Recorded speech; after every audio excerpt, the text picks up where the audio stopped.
గత వారం కూడా ఆ విధంగానే వచ్చింది.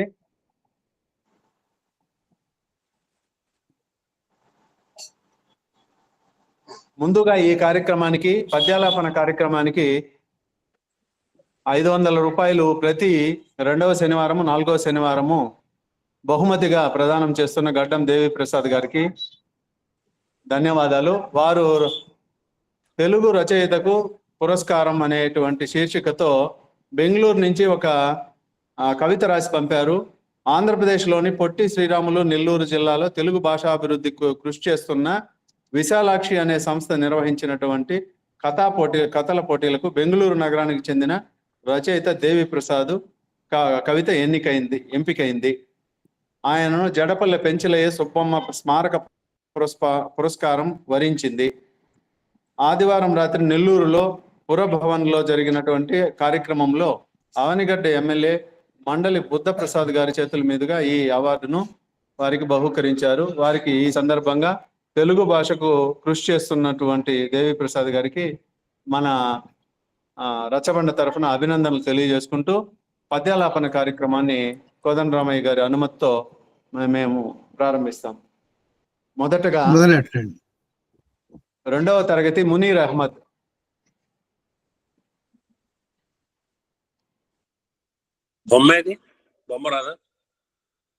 వస్తుంది. ఆయన గారు ఏంటంటే పిల్లల ముందు పద్యం పెట్టరు, వాడి నోటితో సొంతంగా చదవాల్సిందే. ఇబ్బంది పెడుతుంటారు. పాఠశాల పేరు మండల పరిషత్ ప్రాథమిక పాఠశాల. నేను ఒక సీస పద్యం చెప్పుతాను. వీడియో కనపట్టలేదండి.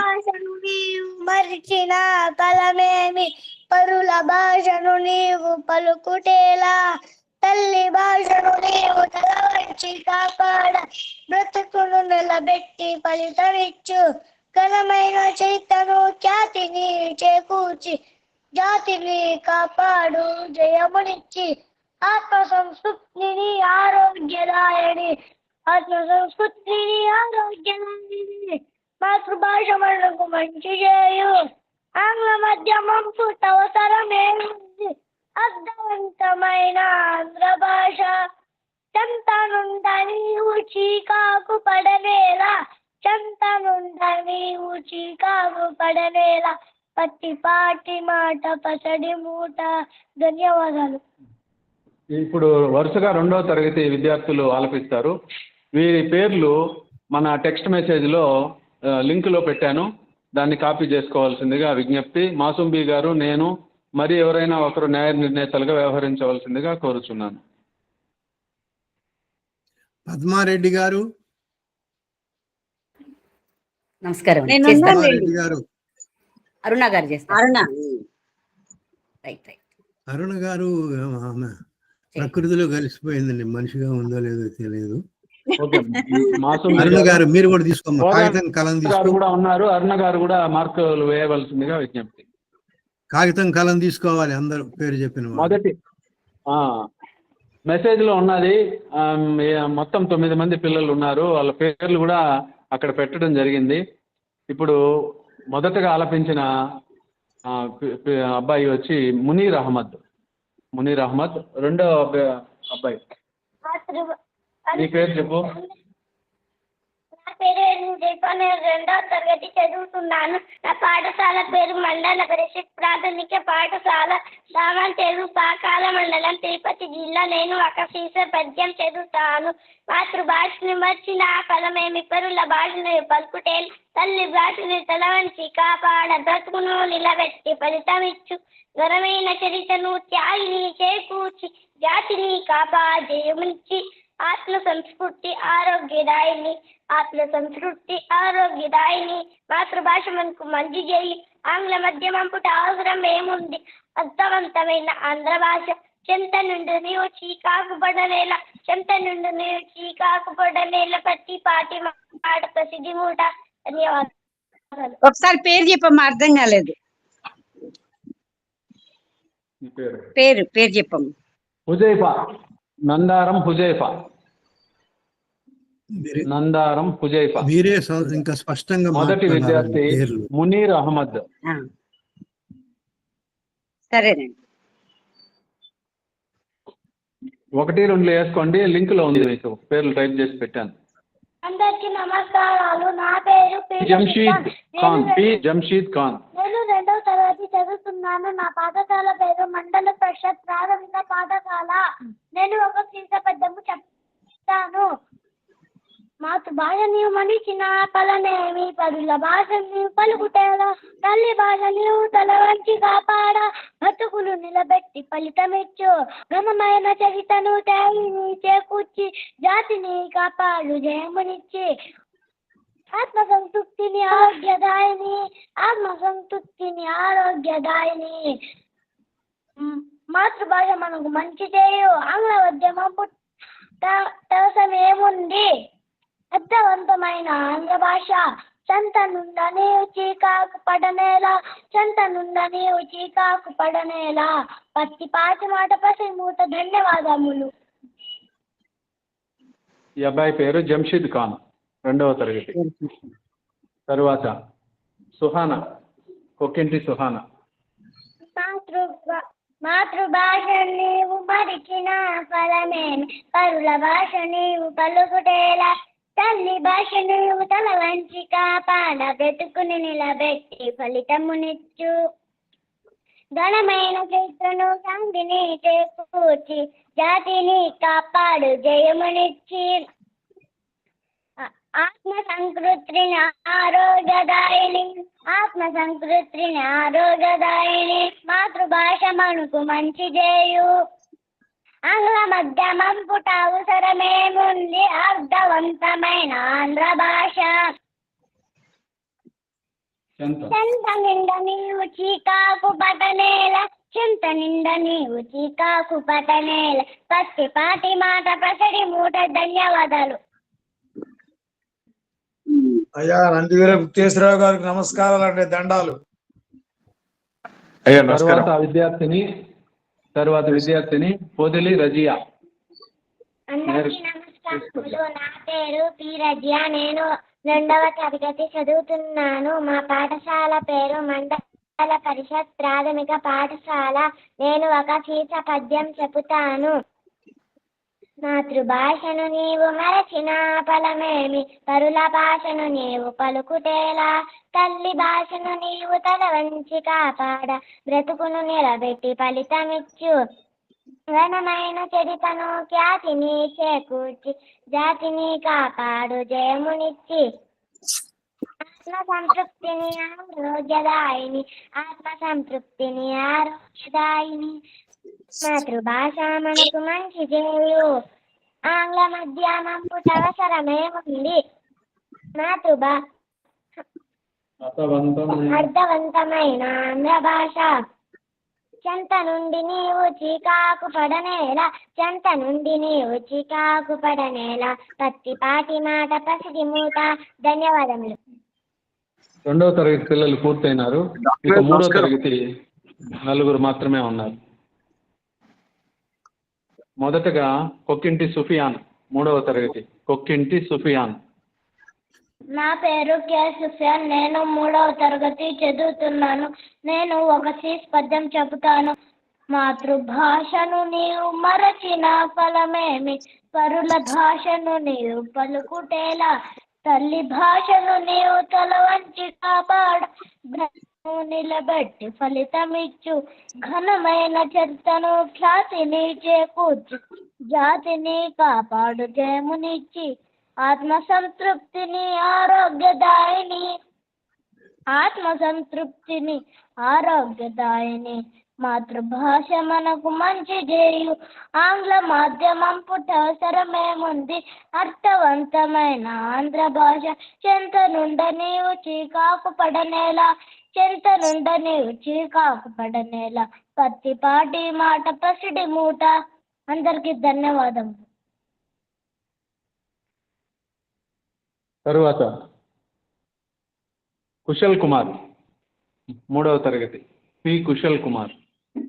మాతృభాషను నీవు మరిచిన ఫలమేమి, పరుల భాషను నీవు పలుకుటేలా, తల్లి భాషను నీవు తల వంచి కాపాడ, బ్రతుకును నిలబెట్టి ఫలితమిచ్చు, ఘనమైన చరితను ఖ్యాతిని చేకూర్చి, జాతిని కాపాడు జయమునిచ్చి, ఆత్మ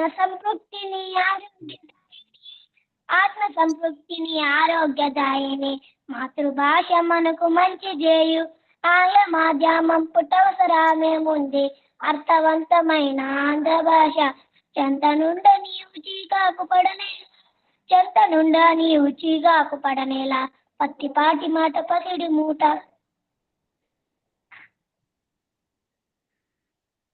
తరువాత రీనా కౌసర్, 3వ తరగతి. రీనా కౌసర్, అందరికీ నమస్కారాలు. గట్టిగా చెప్పు.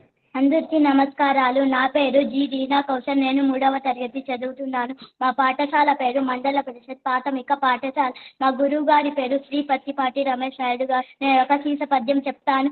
మాతృభాషను నీవు మరిచిన ఫలమేమి, పరుల భాషను నీవు పలుకుటేల, తల్లి భాషను నీవు తల వంచి కాపాడ, బ్రతుకును నిలబెట్టి ఫలితమిచ్చు, ఘనమైన చరితను జ్ఞాతిని చేకూర్చి జాతిని కాపాడు జయము ఇచ్చు, ఆత్మ సంతృప్తిని ఆరోగ్యదాయిని మాతృభాష మనకు మంచి చేయు ఆంగ్ల మాధ్యమం పుట్టవసరమేముంది అర్థవంతమైన ఆంధ్ర భాష సంత నుండ నీవు చీకాకు పడనేలా పత్తిపాటి మాట పసిడి మూట. ధన్యవాదములు. చివరగా నందారం హఫ్సా, 3వ తరగతి. మాతృభాషను నీవు మరచిన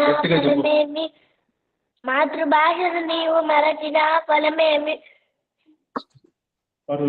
పరుల భాషను నీవు పలుకుటేల, తల్లి భాషను నీవు తల వంచి కాపాడ, బ్రతుకును నిలబెట్టి ఫలితమిచ్చు, ఘనమైన చరితను జాతిని చేకూర్చి జాతిని కాపాడు జయమునిచ్చి, ఆత్మ సంతృప్తిని ఆరోగ్యదాయిని మాతృభాష మనకు మంచి చేయు ఆంగ్ల మాధ్యమం పుట్టవసరమేముంది అర్థవంతమైన ఆంధ్ర భాష చెంత నుండి నీవు చీకాకు పడనేల పత్తిపాటి మాట పసిడి మూట. అందరికీ ధన్యవాదాలు. పద్యాలాపన కార్యక్రమం పూర్తయినది. ఇందులో 3 చక్కగా ఆలపించారు.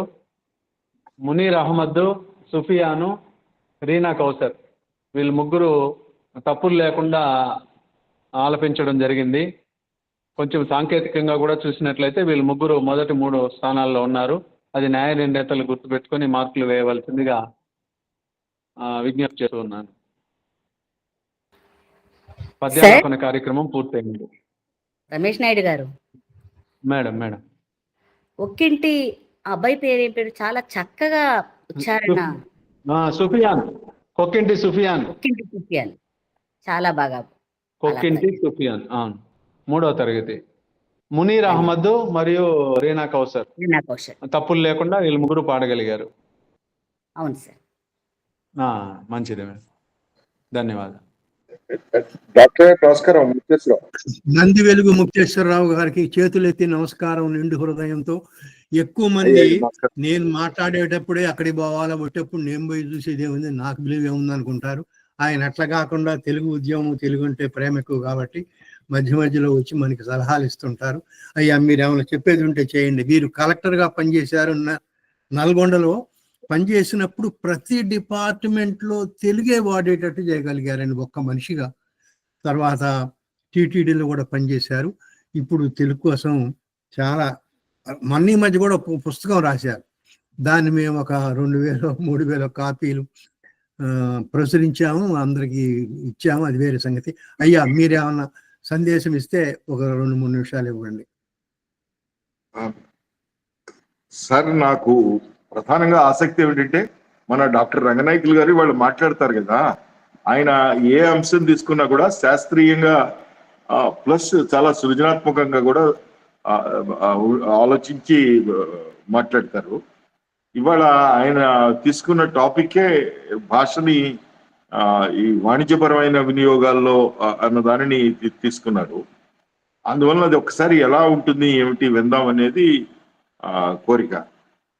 ఆయన విన్న తర్వాత చివరిలో నేను కొంచెము మాట్లాడటానికి ప్రయత్నం చేస్తాను. డాక్టర్ గారు నమస్కారం. నమస్కారేనండి. ఇప్పుడు అందుకనే రంగనాయకులు గారు మాట్లాడుతున్నారని, ఇంతకు ముందు కనపడని పేర్లు ఇక్కడ చాలా కనపడుతున్నాయి. ఏమిటంటే వారి కోసం వచ్చామన్నారు. సరే, ఏదో ఒకటి వారు కూడా తెలుగు కోసం మాట్లాడుతున్నారు కాబట్టి సంతోషం. వారు నాకు ఒక 9-10 ఏళ్ల నుంచి పరిచయం అండి. ఎన్వి రమణ గారు చీఫ్ జస్టిస్గా సుప్రీంకోర్టులో పనిచేసేటప్పుడే వారి దగ్గరికి వెళితే వారు వచ్చి మాకు ఈ పనులు కావాలని మనం కాగితం మీద రాసిచ్చాం కూడా. అప్పుడు మన తెలుగు కూటమి ట్రస్ట్ కూడా వచ్చింది, అవగారు కూడా వచ్చారు, ఇప్పుడు ఇక్కడ ఉన్నారు. చాలా సంతోషం అండి. షేక్ మస్తాన్ గారు కూడా వచ్చారు. గడ్డం దేవి ప్రసాద్ గారు మీ గురించి చాలాసేపు చెప్పారు, తర్వాత మీరు మన వీడియోలో వినండి.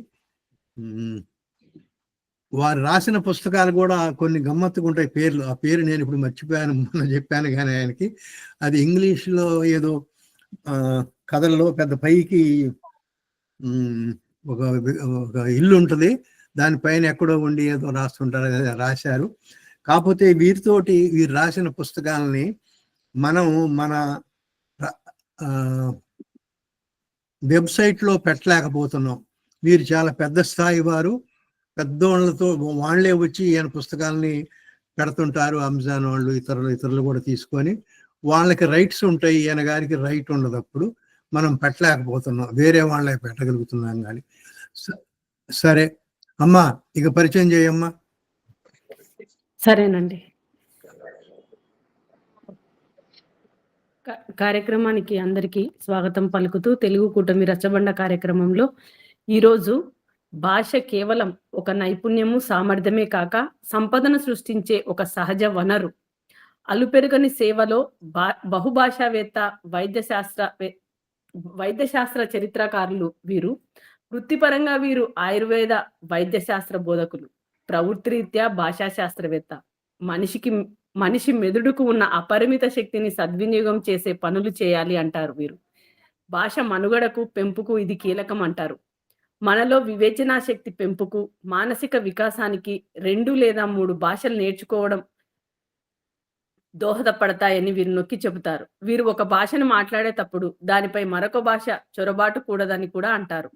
ఆయుర్వేదము, చరిత్ర, భాషలు, నిఘంటువులు, పర్యావరణం, ఖగోళ శాస్త్రం, యాత్రా సాహిత్యాల్లో 30 వరకు గ్రంథాలు రచించారు వీరు. అన్నిటిలోనూ తెలుగు అభిమాన విషయమే. వైద్య శాస్త్ర చరిత్రకారులు, విశ్రాంతాచార్యులు డాక్టర్ పొత్తూరు రంగనాయకులు గారు ఈరోజు మన ఈ రచ్చబండ కార్యక్రమంలో భాషతో వ్యాపారం అనే ఊసుపై మాట్లాడతారు. వారికి వేదికకు మరొకసారి ఆహ్వానిస్తూ ధన్యవాదాలండి ఈ అవకాశం ఇచ్చినందుకు.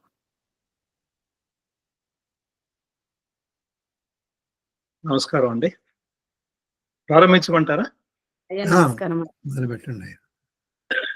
ఈ రచ్చబండ సమావేశంలో పాల్గొన్న మిత్రులు అందరికీ ఆహ్వానం, నమస్కారం.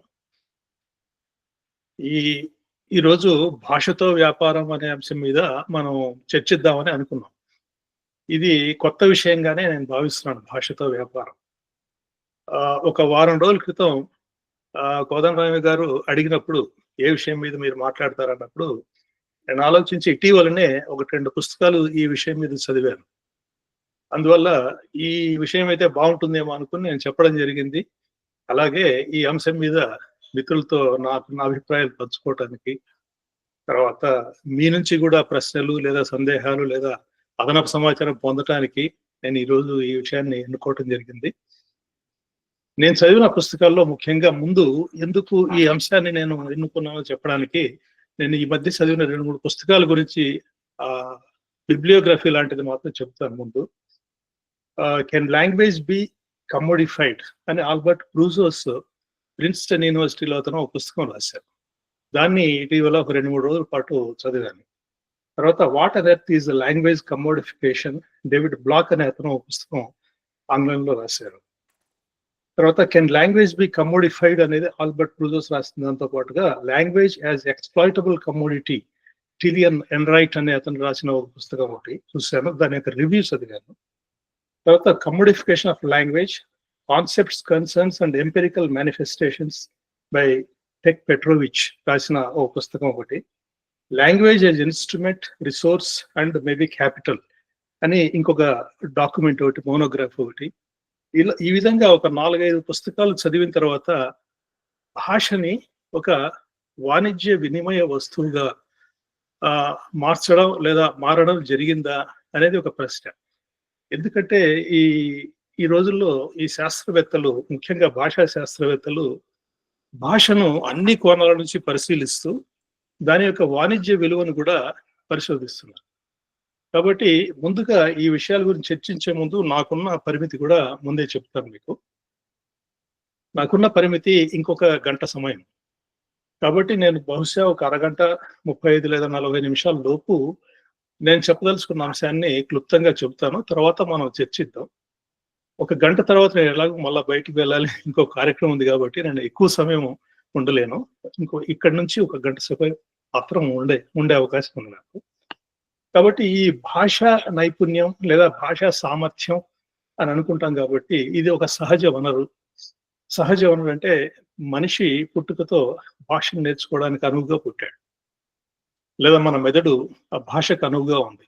మొట్టమొదట నిజానికి ఆలోచించడానికి లేదా తర్కించడానికి భాష అవసరమా అని అంటే నిజానికి భాష అవసరమే లేదు. జంతువులు కానీ అనేక రకరకాల జంతువులు వాటి సమస్యలను పరిష్కరించుకుంటాయి, వాటి జీవితాలను అవి కాపాడుకుంటాయి, ఆహారాన్ని సంపాదించుకుంటున్నాయి, వాటికి ఏమీ భాష లేదు. కాబట్టి నిత్య జీవితంలో ఎదురయ్యే సమస్యలకు మనం పరిష్కారాలు ఆలోచించడానికి నిజానికి భాష అనేది అవసరం లేదు. కానీ భాష ఎందుకు అనంటే భాష కేవలం మన అభిప్రాయాల్ని, మన ఇంద్రియాల ద్వారా సేకరించిన సమాచారాన్ని ఇతరులకు చెప్పడానికి, లేదా ప్రశ్నించడానికి, లేదా ఇతరులకు సమాచారం అందజేయడానికి మాత్రమే భాష అవసరం. నిజానికి మెదడుకు ఈ భాష అవసరం లేదు అనే అంశం ఇటీవలనే భాషా శాస్త్రవేత్తలు కనుక్కున్నారు. ఆలోచించడానికి భాష అవసరం లేదు, లేదా నిర్ణయాలు తీసుకోవడానికి భాష అవసరం లేదు. ఇవన్నీ వేరే రూపంలో మెదడులో జరుగుతాయి, అది వేరే అంశం. ఇక్కడ భాష మనల్ని మనం వ్యక్తీకరించుకోవటానికి, ఇతరులతో సంభాషించడానికి, ఇతరులకు మన అభిప్రాయాలు చెప్పడానికి, ఇతరులను మన దారికి తెచ్చుకోవడానికి, లేదా ఇతరులు చెప్పినట్టుగా నడుచుకోవటానికి ఇందుకు మాత్రమే భాష బాగా ఉపయోగిస్తాం. కాబట్టి ఈ భాష మనం సాధారణంగా ఇప్పుడు ఒక 100 ఏళ్ల క్రితం మంచినీళ్ళు అనేది అమ్మే వస్తువు కాదు. ఈ రోజున మనం మంచినీళ్ళని అమ్మగలుగుతున్నాం, అన్నిటినీ అమ్మగలుగుతున్నాం.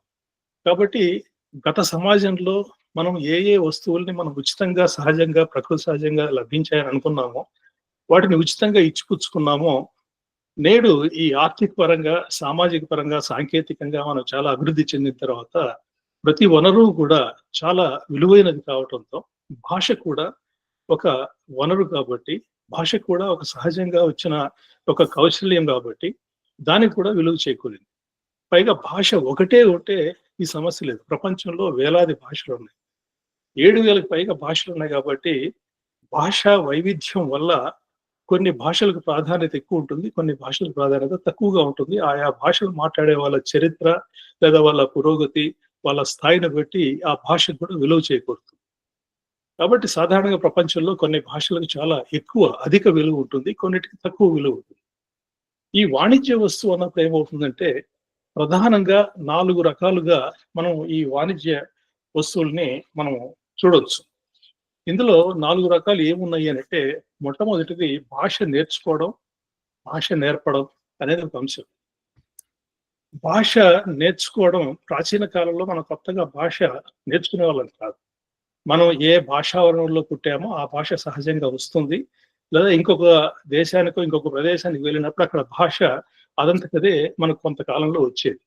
అదే పనిగా భాష నేర్చుకుని దానితో ఆర్థిక పురోగతి కోసం ఆలోచించడం అనేది ప్రాచీన కాలంలో లేదు. అది నేడు మనం ఒక కొత్త భాష నేర్చుకొని ఆర్థికంగా పురోగతి చెందుదాం అనే ఆలోచన ఇటీవల కలిగింది మనకు. కాబట్టి భాష నేర్చుకోవటం అనేది ఒక జీవన నైపుణ్యాన్ని సంపాదించడం అనేది ఒక అంశం, తర్వాత నేర్పడం కూడా ఒక అంశం. ఇక్కడ భాష నేర్చుకోవడంలో మనం ఏ భాష నేర్చుకుంటున్నాం, ఎందుకు నేర్చుకుంటున్నాం అనేది రెండు అంశాలు. తర్వాత భాష నేర్పడంలో కూడా, భాషను నేర్పడానికి కూడా ప్రత్యేకంగా నిపుణులు మనం తయారయ్యాం. భాషను ఏ విధంగా నేర్చుకోవాలని మనం నిపుణులు కొత్తగా తయారయ్యారు ఇప్పుడు. అంటే ఏ భాషని చిన్నపిల్లలకు ఎలా నేర్పాలి, పెద్దలకు ఎలా నేర్పాలి, లేదా సాధారణంగా పరిమితంగా ఒక డొమెస్టిక్ లాంగ్వేజ్ అంటే ఇంటికి మాత్రం ఉపయోగపడే చిన్న తక్కువ స్థాయిలో భాషని ఎలా నేర్పాలి, లేదా మనం వ్యాపారం కోసం భాషను ఎలా నేర్పాలి, లేదా ఇతర వృత్తుల కోసం భాషను ఎలా నేర్పాలి అనే అంశాలు అనేక తరగతులుగా ఈ విద్య అనేది విస్తరించింది. కాబట్టి భాష నేర్వడం, నేర్చుకోవడం, నేర్పడం ఈ అంశాల మీద ప్రపంచంలో నేడు బిలియన్ల కొద్ది డాలర్ల వ్యాపారం జరుగుతోంది. మన దేశంలో కూడా కోట్లాది రూపాయల వ్యాపారం ఈ భాషలో జరుగుతోంది. ఎందుకంటే నేను రామోజీ ఫిల్మ్ సిటీలో పనిచేస్తున్నా గత 7 సంవత్సరాలుగా. చేస్తున్నప్పుడు మేము కొన్ని సినిమాలను ఇతర భాషల్లోకి డబ్బింగ్ చేయాలంటే, అనువాదం చేయాలన్నా, లేదా సినిమా కథలను కానీ, స్క్రిప్ట్స్ కానీ, ఇతర సినిమా పాఠాలను కానీ ఇతర భాషల్లోకి అనువాదం చేయాలన్నా కూడా మేము భారతీయ భాషల్లో దాదాపు 7 భాషల్లోకి అనువాదం చేయడం కోసం ఈ భాషా నిపుణులతో మేము వాళ్ళతో కలిసి పనిచేయడం జరిగింది. ఈ పనిలో మాకు బెంగళూరులో ఉన్న ఈ గిరిధర్ గారు, డాక్టర్ గిరిధర్రావు గారు ఈ సమావేశంలో కూడా ఉన్నారు. ఆయన కూడా మాకు కొంత చాలా సహకారం అందించారు. మేము భారతదేశంలో ఎంతో మంది అనువాదకులతో కలిసి పనిచేసాం. ఎన్నో ఏజెన్సీస్తో కలిసి పనిచేసాం అనువాదాలకి. అక్కడంతా కూడా భాషా నిపుణులకి చాలా డిమాండ్ అంటాం, అంత డిమాండ్ ఉంది మన దేశంలో. ఒక హిందీ నుంచి తెలుగులోకి కానీ, తెలుగు నుంచి హిందీకి కానీ, లేదా ఇంగ్లీష్ నుంచి తమిళకి కానీ, తమిళ నుంచి కన్నడకు కానీ, ఈ విధంగా ఒక భాష నుంచి ఒక భాషకి అనువాదం చేయటంలో అది టెక్స్ట్ కావచ్చు, లేదా కాన్వర్జేషన్ కావచ్చు, పాటలు కావచ్చు, దీనికి చాలా మంది నిపుణులు అవసరం. కానీ నా అనుభవం ఏం చెప్పిందంటే, చాలా సంస్థలు భారతదేశంలో ట్రాన్స్లేషన్ ఏజెన్సీస్ అని ఉన్నాయి. ఇవి పెద్ద వ్యాపార సంస్థలు. ఈ ట్రాన్స్లేషన్ ఏజెన్సీస్ ఇవి ఏమి ఇచ్చినా మేము చేసేస్తాం, క్షణంలో చేసేస్తాం అని తీసుకుని వాళ్ళు గూగుల్ ట్రాన్స్లేషన్ చేసి మాకు పంపిస్తూ ఉన్నారు. వాటిని కనుక్కుని, వాటిని తిరిగి పరిశీలించి, వాటిని తిరస్కరించి వాళ్ళతో పని మేము ఆపేసాం చాలా మందితో. భారతదేశంలో నా అనుభవం ఏంటంటే, చాలా మంది అంటే ఎవరైతే మేము అనువాదంలో నిపుణుడిని అని ముందుకు వస్తారో 90% మంది వాళ్ళు ఏమీ అనువాదాలు చేయడం లేదు. వాళ్ళు కేవలం గూగుల్ ట్రాన్స్లేట్ చేసి మాకు పంపిస్తున్నారు. మంచి అనువాదకుల్ని ఎన్నిక చేసుకోవడానికి మాకు 6 నెలల నుంచి సంవత్సరం సమయం పట్టింది. ఉన్నారు మన దేశంలో. బెంగాలీలో కానీ, హిందీలో కానీ, ఇంగ్లీష్లో కానీ చాలా భాషల్లో అనువాదకులు, మంచి అనువాదకులు ఉన్నారు. వాళ్ళని వెతికి పట్టుకోవడానికి మాకు చాలా సమయం పట్టింది. చివరికి మాకు చాలా మంది అనువాదకులు లభించారు. వాళ్ళు చక్కగా అనువాదం చేస్తారు. అంటే వాళ్ళు మెషిన్ ట్రాన్స్లేషన్ ని, యాంత్రిక అనువాదాలని వాడుకున్నా కూడా తిరిగి వాళ్ళ చేయి వేసి అందులో దాన్ని సహజంగా అనువాదం చేసినట్టుగా చేసే వాళ్ళు ఉన్నారు. ఆ రంగంలో కోట్లాది రూపాయల వ్యాపారం నేడు భారతదేశంలో జరుగుతుంది, ప్రపంచవ్యాప్తంగా కూడా జరుగుతుంది. అసలు ప్రపంచవ్యాప్తంగా ఇతర భాషల మధ్య అనువాదం, తర్వాత ఈ సంపాదకత్వం, ఎడిటింగ్, భాషల ఎడిటింగ్ అనేది అంటే ఒక భాషా నిపుణుడికి కావలసినంత ఆదాయం సమకూరే అవకాశం ఈ రంగంలో ఉంది. కాబట్టి ఇదంతా వ్యాపారం లాంటిదే. ఇది మన వృత్తి. అంటే భాషను వృత్తిగా చేసుకోవడం మనకు ఆధునికంగా వచ్చిన ఒక కొత్త పరిణామం. అదే ఒక 200 సంవత్సరాల ముందు, 300 సంవత్సరాల ముందు కేవలం దుబాసీలకే కొంచెం పని ఉండేది. ఇప్పుడు ఇంగ్లీష్ వాళ్ళు భారతదేశానికి వచ్చినప్పుడు వాళ్ళకు దుబాసీలు పనిచేశారు. 2 భాషలు మాట్లాడేవాళ్ళు. స్థానిక ప్రజలతో మాట్లాడటానికి దుబాసీలు ఉపయోగపడేవాళ్ళు. అది ఆ విధంగా ప్రారంభమైన విద్య ఈ రోజున రాతల్లో లేదా మాటల్లో ఈ అనువాదకుల యొక్క వాళ్ళ అవసరం చాలా ఉంది. వాళ్ళు వేలాది మంది ఉన్నారు. నిజానికి మన దేశంలో ఈ ట్రాన్స్లేషన్ స్టడీస్ ని బాగా బోధించే విశ్వవిద్యాలయాలు కానీ అవి పెద్దగా ఏం లేవు. కానీ కొన్ని యూనివర్సిటీలో ఉన్న ట్రాన్స్లేషన్ స్టడీస్ అనే విభాగాలు ఏం చేస్తాయంటే, అనువాదంలో వచ్చే సమస్యలు ఏమిటి, అనువాదాలు ఎలా జరుగుతున్నాయి, ఒక భాష నుంచి ఇంకో భాషకి అనువాదం జరిగినప్పుడు ఆ భావం అంతా సరిగ్గా ప్రవహిస్తోందా లేదా అందులో ఏమైనా తప్పులు జరుగుతున్నాయా, నిజానికి మనిషి మెదడు ఒక భాష నుంచి ఇంకో భాషకి అనువాదం చేసినప్పుడు ఎలా అర్థం చేసుకుంటుంది అనే అంశాలను వైజ్ఞానికంగా ఆలోచిస్తారు తప్ప వాళ్ళు ట్రాన్స్లేషన్ చేయరు. చాలా మంది అనుకుంటారు డిపార్ట్మెంట్ ఆఫ్ ట్రాన్స్లేషన్ స్టడీస్ అంటే వాళ్ళు అనువాదం చేసిస్తారు, వాళ్ళు చేయరు. వాళ్ళు అనువాదంలో ఉన్న సాంకేతిక సమస్యల్ని లేదా మెదడు ఏ విధంగా దాన్ని అర్థం చేసుకుంటుందనే అంశాలను మాత్రమే పరిశోధిస్తారు. నిజానికి అనువాదకులు వేరు. కాబట్టి ఈ అనువాదకులు దేశవ్యాప్తంగా ఇంటి నుంచే పనిచేస్తుంటారు చాలా మంది. అదేవిధంగా భాష అనువాదం చేయటమే కాకుండా నేర్పడం కూడా. భాష నేర్పడం అనేది ఇప్పుడు 2వ భాషగా నేర్పడం, దాంట్లో బోధన విధానం వేరు. మొదటి భాషగా నేర్పడం, బోధన విధానం వేరు. ఇప్పుడు డైరెక్ట్ మెథడ్ అంటాం. అంటే మనం తెలుగు వాళ్ళకి తెలుగు నేర్పాలంటే తెలుగులో మాట్లాడుతూనే తెలుగు నేర్పుతాం. లేదా కన్నడం నేర్పాలి అంటే తెలుగు వారికి కన్నడం రాని వారికి కన్నడంలో మాట్లాడుతూనే కన్నడం నేర్పించవచ్చు. దీన్ని మనం నేరుగా నేర్పించే పద్ధతి. ఇలా కాకుండా రెండవ భాషగా నేర్పించే విధానం వేరుగా ఉంటుంది. ఇప్పుడు English as a second language అని అంటాం. ఇంగ్లీష్ ఫారిన్ లాంగ్వేజ్ గా మనమంతా నేర్చుకుంటాం భారతదేశంలో. నేను ఇటీవల ఒక విషయాన్ని తెలుసుకున్నాను. ఆక్స్ఫర్డ్ యూనివర్సిటీ వాళ్ళు ప్రచురించిన ఇంగ్లీష్ నిఘంటువుల్లో భారతదేశానికి ఇతర దేశాలకు ఇచ్చే నిఘంటువులు వేరు, ఇంగ్లాండ్లోనే ఇంగ్లీష్ నిఘంటువు వేరు. ఆ ఎడిషన్లే పూర్తిగా వేరుగా ఉన్నాయి. వాటి మధ్య తేడాలు నేను పరిశీలించి చాలా పదాలను తీసుకున్నా. ఇంగ్లాండ్లో ఒక ఇంగ్లీష్ పదానికి వాళ్ళు ఏ విధంగా అర్థం చేసుకుంటారు, అదే రెండవ భాషగా నేర్చుకున్న వాళ్ళకి ఎటువంటి అర్థాలు ఇస్తున్నారు అనేది పూర్తిగా వేరుగా ఉంది. అంటే ఇంగ్లీష్ భాషా బోధనలో చాలా మార్పులు చేర్పులు జరిగాయి, చాలా అభివృద్ధి జరిగింది అక్కడ. ఇప్పటికీ తెలుగులో మనం తెలుగుని రెండవ భాషగా ఎవరికైనా నేర్పాలనుకుంటే ఎలా నేర్పాలి, లేదా మొదటి భాషగా నేర్పాలనుకుంటే పిల్లలకి ఎలా నేర్పాలి, పెద్దలకి ఎలా నేర్పాలి అనే అంశాల మీద కొంతవరకు మనకు పురోగతి జరిగింది. పొట్టి శ్రీరాములు విశ్వవిద్యాలయం వాళ్ళు వాడే ఒక పద్ధతులు కొన్నిటిని వాళ్ళ మనబడి పుస్తకాన్ని అమెరికాలో చాలా స్కూళ్ళల్లో వాడుతున్నారు. నేను ఇటీవల అమెరికాకు వచ్చిన తర్వాత, ప్రస్తుతం నేను ఇక్కడ అమెరికాలోనే ఉన్నాను, 2-3 స్కూల్స్ పరిశీలించాను. ఒక స్కూల్లో ఒక బడిలో తెలుగు పాఠాలు నేర్చుకోవడానికి దాదాపు 50 మంది పిల్లలు వస్తున్నారు.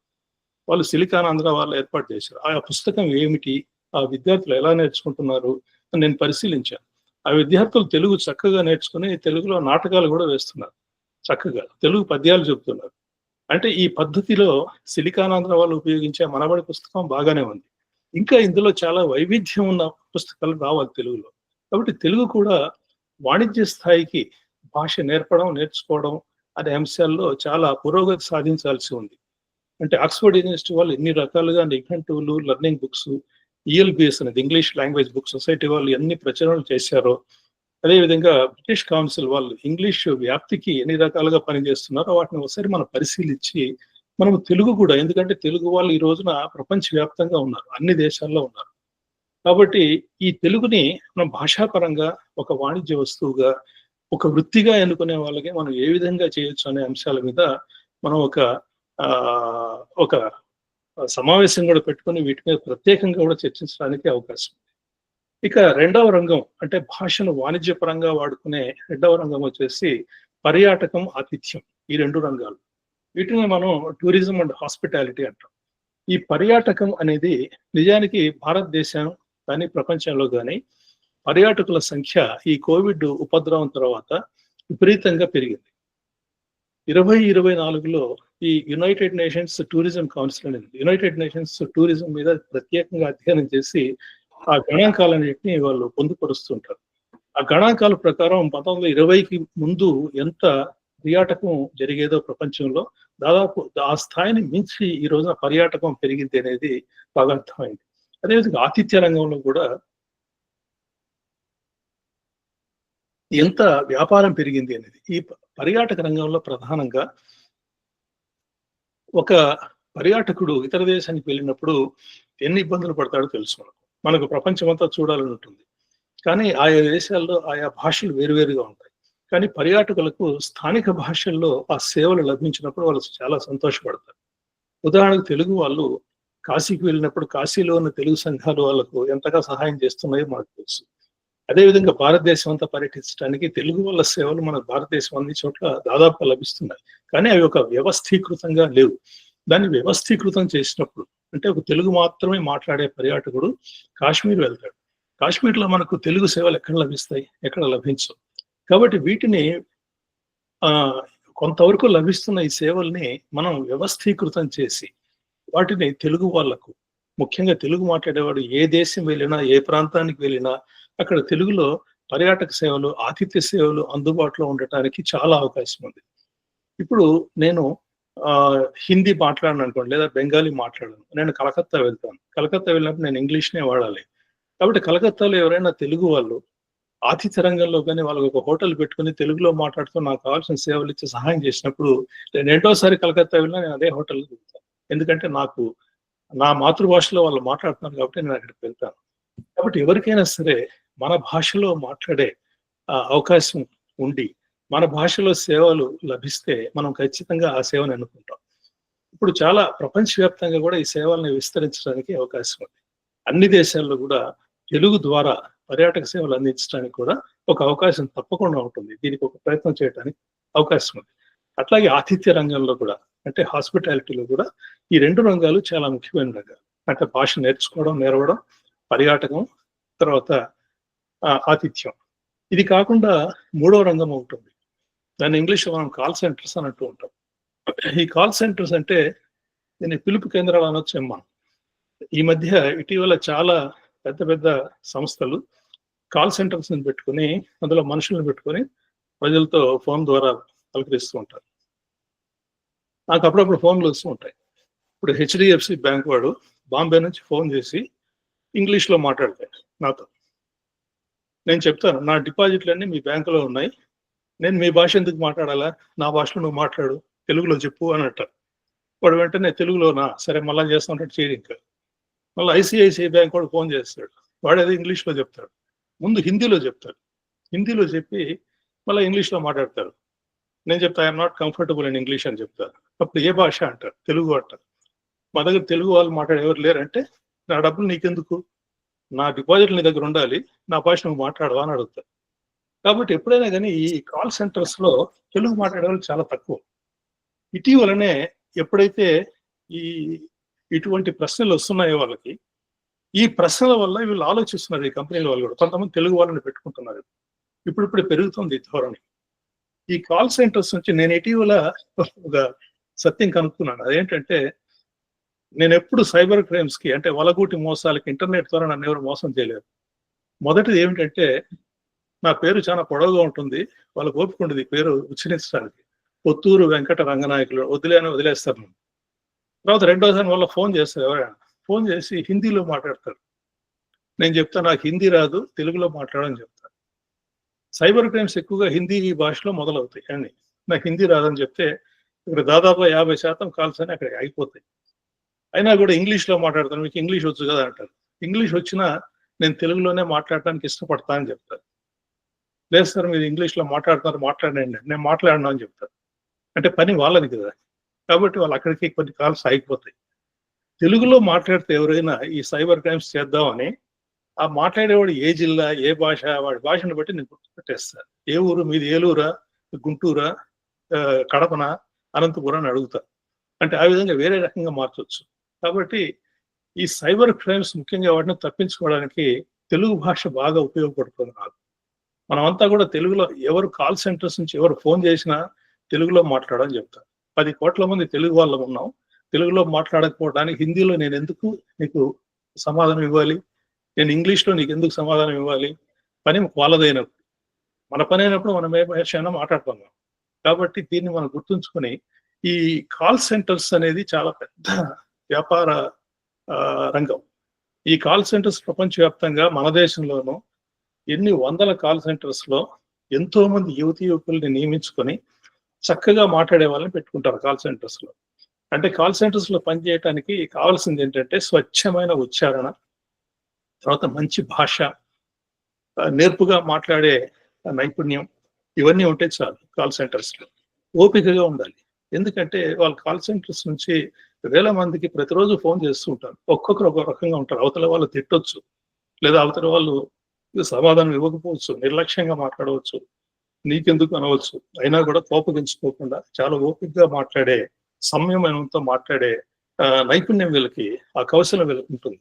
కాబట్టి భాష మనం బాగా నేర్చుకుంటే, అంటే మాట్లాడే విధానం చక్కగా ఉండి, మన మాట్లాడే విధానం బాగా తీయగా ఉంటే కాల్ సెంటర్స్ లో మనకు ఉద్యోగాలు రావడానికి అవకాశం ఉంటుంది. తెలుగు చక్కగా మాట్లాడేవారు, అంటే తెలుగు కూడా ఎట్లా ఇంగ్లీష్ తో సంకరం చేయకుండా స్వచ్ఛంగా తెలుగు మాట్లాడితే ప్రజలు చాలా సంతోషిస్తారు.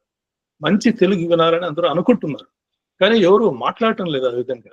ఎవరు మాట్లాడినా కూడా అందులో ఆంగ్ల పదాలను చేర్చి సగం ఆంగ్లంతో సగం తెలుగుతో మాట్లాడుతుంటే వినడానికి చాలా కర్ణ కఠోరంగా ఉంటుంది.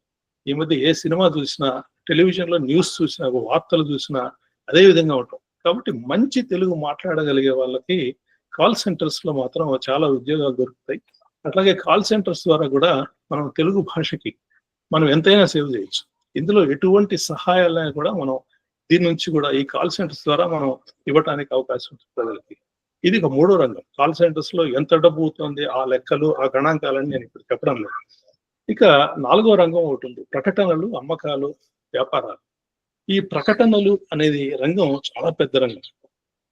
నేను ఈనాడు సంస్థలో ఉన్నాను కాబట్టి నాకు తెలుస్తుంది. ఈనాడు ఈటీవీలో ప్రకటనల మీద కొన్ని కోట్ల రూపాయల వ్యాపారం జరుగుతుంది. ఒక వస్తువును అమ్మదలుచుకున్నవాడు వాడు ప్రకటనదారు దగ్గరికి వస్తాడు. వచ్చి దీన్ని తెలుగులో ఆంధ్రప్రదేశ్, తెలంగాణలో అమ్మాలంటే ప్రకటన ఏ విధంగా రాయాలని అడుగుతారు.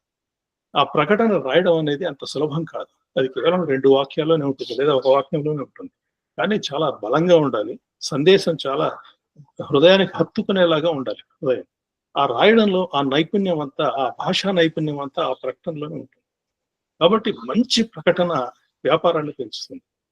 చాలా మంచి ప్రకటన, అర్థవంతమైన ప్రకటన, ఆలోచనాత్మకంగా ఉండే ప్రకటన వ్యాపారాన్ని ఇతోధికంగా పెంచుతుంది.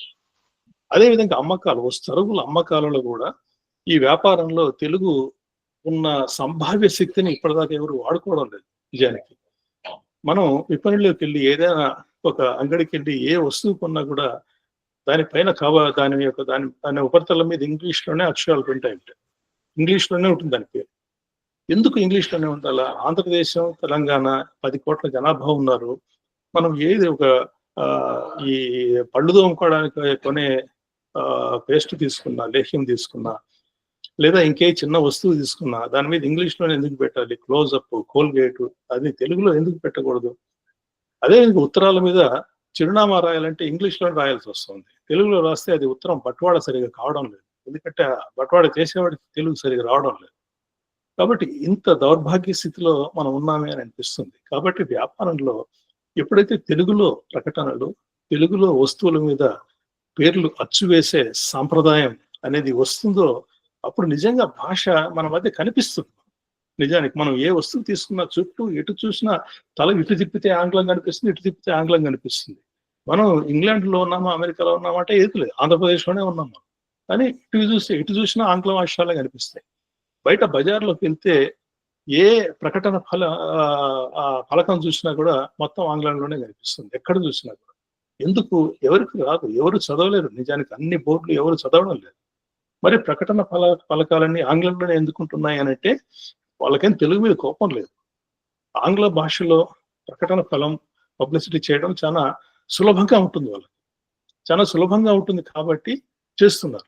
చాలా తక్కువ ధరలు అవుతుంది కాబట్టి చేస్తున్నారు.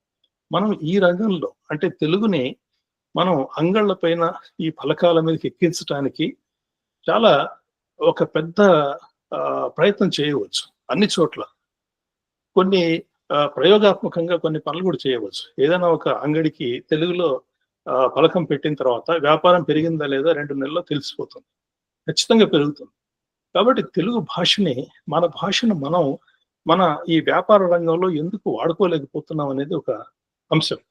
కాబట్టి మొత్తంగా ఈ భాష నేర్వడం అనేది ఒకటి, పర్యాటక రంగం, ఆతిథ్యం అనేది ఒకటి, తర్వాత పిలుపు కేంద్రాలు, ఈ కాల్ సెంటర్స్ అనేటివి, ప్రకటనలు, అమ్మకాలు, తర్వాత ఈ వ్యాపారం, వీటిల్లో భాష యొక్క ప్రాధాన్యత అంతా ఇంత కాదు. ఆ భాష ప్రాధాన్యాన్ని, ఆ శక్తిని మనం ఇంకా సరిగ్గా గుర్తించలేదేమో అని అనిపిస్తుంది. అదేవిధంగా ఇప్పుడు నేను కొన్ని ఉదాహరణలు నాకు గుర్తొస్తున్నాయి. నేను ఒకసారి చాలా సంవత్సరాల క్రితం ఖజురాహో వెళ్ళాను. అక్కడ శిల్ప సంపద, ఆ దేవాలయాలు చూద్దామని. ఖజురాహో వెళ్తే ఒక హోటల్కి వెళ్ళి, రెస్టారెంట్కి వెళ్ళి కూర్చుని భోజనం చేస్తుంటే పక్కన జర్మనీ నుంచి, ఫ్రాన్స్ నుంచి, రష్యా నుంచి చాలా మంది టూరిస్టులు వచ్చి అక్కడ ఆ హోటల్లో కూర్చున్నారు. కూర్చుంటే వాళ్ళ దగ్గరికి ఆహారం సప్లై చేసే చిన్న అబ్బాయి వచ్చాడు. వాడికి 10 ఏళ్ళు ఉంటాయి. వాడు ఈ తేనీరు, తర్వాత కాఫీ అవి తెచ్చిస్తున్నాడు. ఆ అబ్బాయి వాళ్ళతో చాలా అనర్గళంగా రష్యన్ మాట్లాడుతున్నాడు. కాసేపటికి అదే అబ్బాయి ఫ్రెంచ్ కపుల్తో ఫ్రెంచ్లో మాట్లాడుతున్నాడు. వాడు 10 ఏళ్ళు ఉంటాయి. వాడు సరిగ్గా స్కూల్కి వెళ్తున్నాడు లేదు తెలియదు. పిలిచి కాసేపు అయిన తర్వాత నేను పలకరించాను అబ్బాయిని హిందీలో. పలకరిస్తే వాడు ఎక్కడా స్కూల్కి పోవడం లేదు. వాడు కేవలం టూరిజం పనే చేస్తున్నాడు, టూరిస్టులకు సేవ చేయడానికి. ప్రతిరోజు ఫారిన్ టూరిస్టులతో తిరిగి వాడు రష్యన్, ఫ్రెంచ్, స్పానిష్ ఇవన్నీ చక్కగా మాట్లాడుతున్నాడు, ఇంగ్లీష్తో సహా. అంటే భాష నేర్చుకోవడానికి పెద్ద ఇబ్బంది ఏమి ఉండదు. మనం నిత్య జీవితంలో డైరెక్ట్ మెథడ్ లో భాష నేర్చుకోవచ్చు. అంటే అంత డిమాండ్ అనేది మనకు భాషా రంగం ఈ ఈ ఈ రంగాల్లో ఉంది. అట్లాగే నేను ఒకసారి నా సొంత నేను సొంతంగా చేసిన ఒక పనిని కూడా చెప్పాలి. నా అనుభవం అది. ఒకసారి ఒక 35 మంది విదేశీ టూరిస్టులని నేను అజంతా ఎల్లోరా గుహలకు నేను తీసుకెళ్ళాను. 35 మందిని నేను తీసుకెళ్ళినప్పుడు అక్కడ లోకల్ గా ఒక గైడ్ ఉంటాడు అజంతా ఎల్లోరా చెప్పడానికి. ఆ గైడ్ని మనం ఖచ్చితంగా తీసుకోవాలి. తీసుకునే వాళ్ళతో చెప్పిందే మేము వినాలి. నేనేం చెప్పానంటే నేను చరిత్రకారుని కూడా కాబట్టి నేను గైడ్ చేస్తాను, నేను గైడ్ గా నేను పనిచేస్తాను అని చెప్పి ఆ స్థానికంగా ఉన్న గైడ్ కి మీ ఫీజు ఎంత చెప్పండి, 1000 రూపాయలు అంటే 1000 రూపాయలు ఇచ్చాము, ఊరికే మీరు మాతో పాటు రండి అని చెప్పేసి ఈ 35 మంది టూరిస్టులని, యూరోపియన్ టూరిస్టులు, ఇందులో జపనీస్ ఉన్నారు, అమెరికన్స్ ఉన్నారు. నేను 2 రోజుల పాటు వాళ్ళకి గైడ్ గా పనిచేశాను. ఇంకొక భాషలో, ఎస్పరాంటో భాష అని ఒక అంతర్జాతీయ భాష. ఆ భాషలో వాళ్ళకి స్థానిక చరిత్ర గురించి, అజంతా ఎల్లోరాలో ఆ గుహల గురించి, అందులో ఉన్న శిల్పం గురించి, చిత్రాల గురించి వాళ్ళకు ఆ ఎస్పరాంటో భాషలో 2 రోజుల పాటు వాళ్ళకు పూర్తిగా వివరించాను. నాకు చాలా ఆనందం కలిగింది. అంటే ఆ భాష నాకు వచ్చు కాబట్టి నేను ఇతరులకి పర్యాటక సేవలు అందించడానికే నాకు అవకాశం కలిగింది. ఆ విధంగా నేను 2-3 సార్లు చేశాను. కాబట్టి ఈ రంగాల్లో, ముఖ్యంగా ఈ రంగాల్లో చాలా మనం ఏమంటున్నాం, పొటెన్షియల్ అని అంటాం, చాలా సామర్థ్యం అందులో ఉంది. అది మనం ఇప్పటిదాకా సరిగ్గా వాడుకోవడం లేదు. కొన్ని సంస్థలు మాత్రం చాలా తక్కువ స్థాయిలో వాడుకుంటున్నాయి, కానీ పెద్దగా అంత పూర్తి స్థాయిని అందుకోవడం లేదు. కాబట్టి తెలుగుతో పాటుగా ఈ మనం విద్యా విధానంలో ప్రధానంగా మన స్కూళ్ళల్లో ఇంజనీరింగ్, మెడిసిన్ అని ఇట్లాంటి కొన్ని కోర్సులు మాత్రం చదువుకుంటుంటారు. కానీ లాంగ్వేజ్ స్టడీస్ అంటే భాష పఠనం, ముఖ్యంగా భాష అనువాదాల్లో కానీ లేదా భాషను మాట్లాడటంలో కానీ ప్రత్యేకమైన కోర్సులు మనం నడిపి ఆ పాఠ్యాంశాలను విద్యార్థులకు బోధిస్తే విద్యార్థుల్ని భాషలో నైపుణ్యాన్ని మనం బాగా వాళ్ళకి ఇవ్వగలిగితే వాళ్ళు చాలా రంగాల్లో వాళ్ళు పైకి వెళ్ళడానికి, లేదా ఆర్థికంగా నిలదొక్కుకోవటానికి, లేదా భాషకు మరింత గౌరవం చేకూర్చడానికి సహాయం చేసిన వాళ్ళు అవుతారు. ఇప్పటికీ కూడా నేను ఈ ఫిల్మ్ సిటీలో చాలా మంది చూస్తుంటాను. ఎంతో మంది వార్తలు చదవడానికి లేదా వార్తలు రాయటానికి చాలా మంది విద్యార్థులు వస్తారు. వాళ్ళకి దాదాపుగా సంవత్సరం పాటు వాళ్ళకు భాషా బోధన శిక్షణ ఇస్తే తప్ప సరిగ్గా తెలుగులో రాయలేరు. తర్వాత కొంతమందికి ఉచ్చారణ బాగుంటుంది తెలుగులో. ఈ ఉచ్చారణ బాగున్న వాళ్ళకి బాగా 6 నెలల పాటు, సంవత్సరం పాటు వాళ్ళకు మంచి శిక్షణ ఇచ్చి అప్పుడు వార్తలు చదవడానికి వాళ్ళకి ఇస్తారు. వార్తలు తొనకుండా బెనకుండా చాలా వాళ్ళకు టెలిప్రాంప్టర్ అనే ఒక పరికరం ఉంటుంది. అయినా కూడా దాన్ని బాగా చక్కగా చదివే సామర్థ్యం కొంత శిక్షణ తర్వాతనే వస్తుంది. కాబట్టి భాష అనేది మనం ఒక ప్రత్యేక రంగంగా గుర్తించాలి. ఇక్కడ కేవలం ఇంజనీరింగ్, వైద్యం ఇవే కాకుండా భాష అనేది చాలా పెద్ద రంగం. ఈ రంగంలో చాలా అవకాశం ఉంది. ఈ రంగంలో ముందుకు పోవడం ద్వారా మనకే కాదు భాషకు మంచి జరుగుతుంది. ఇది భాషకు చాలా మంచి జరుగుతుంది. ఎందుకంటే తెలుగు అంతా కనిపించాలి, తెలుగు వినిపించాలి, తెలుగు అన్ని చోట్ల ఉండాలి. మన చుట్టూ ఉన్న మన భాషని మనం ఉంచుకోకపోతే మన చుట్టూ తెలుగుని ఎవరు ఉంచుకుంటారు? కాబట్టి మన భాష మనమే దాన్ని పాటించాలి. ఇది స్థూలంగా, అంటే వ్యాపార రంగంలో భాష ఎన్ని రకాలుగా ఉందని, అంటే కొన్ని సిద్ధాంతాలు కమ్మోడిఫికేషన్ అనేది మార్క్సిస్ట్ యాంగిల్లో అయితే ఇది కమ్మోడిఫికేషన్ కాదు, ఇది కేవలం ఒక సింబాలిక్ క్యాపిటల్ అని వాళ్ళు చెప్తారు. అంటే ఆ ప్రొఫెసర్స్, నేను చదివిన పుస్తకాల్లో ఉన్న గొప్ప మేధావులు రాసిన అనేక సాంకేతిక అంశాలని చర్చించాలని నాకేం లేదు ఇప్పుడు. అంటే దీన్ని ఒక సింబాలిక్ క్యాపిటల్ గా తీసుకున్నారు. మార్క్సిస్ట్ వ్యూలో అయితే భాషని ఎక్స్ప్లాయిట్ చేయలేము అని కూడా అంటాడు. ఎక్స్ప్లాయిటేషన్ చేస్తున్నారు కానీ అది కమ్మోడిఫికేషన్ కాదు అని మార్క్సిస్ట్ ఎకానమిస్టులు అని అంటారు. కానీ ఈ వైరుధ్యాలు ఎన్నున్నా కూడా భాష మాత్రం ఖచ్చితంగా వాణిజ్య వినిమయ వస్తువుగా మారింది. కాబట్టి వాణిజ్య వినిమయ వస్తువు మన నిత్య జీవితంలో కేవలం కాకుండా ఈ భాషతోనే మన జీవితాన్ని నెట్టుకొచ్చే ఆదాయాన్ని సంపాదించడానికి అవకాశం ఉన్న రంగంగా భాషని మనం గుర్తించాలి.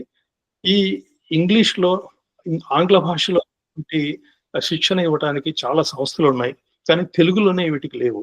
కేవలం పొట్టి శ్రీరాములు యూనివర్సిటీ వాళ్ళు ఒక తెలుగుని బోధించే భాషగా దాన్ని అభివృద్ధి చేశారు. కానీ ఇందులో మనం అనుకున్నట్టుగా వ్యాపార పరంగా, అంటే బిజినెస్ తెలుగు, అదేవిధంగా మెడికల్ తెలుగు, ఇట్లా అనేక రంగాల్లో తెలుగుని విస్తరించడానికి చాలా మంది నిపుణులు కలిసి పనిచేయాల్సిన అవసరం ఉంది. ఎందుకంటే దీనికి చాలా ఆర్థిక పరమైన దీనికి బలం ఉంది అని నేను నమ్ముతున్నాను. కాబట్టి ఇది స్థూలంగా నేను చెప్పాలనుకున్న కొన్ని అంశాలు. ఇంకా మనకు అరగంట సమయం ఉంది కాబట్టి మిత్రుల అభిప్రాయాలు కూడా తెలుసుకుని దాన్ని కొనసాగిద్దాం. ఏమైనా ప్రశ్నలు ఉంటే దయచేసి అడగచ్చు.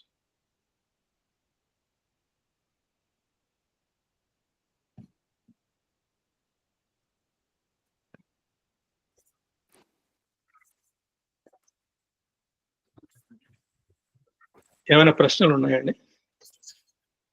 నమస్కారం అండి. నమస్కారం.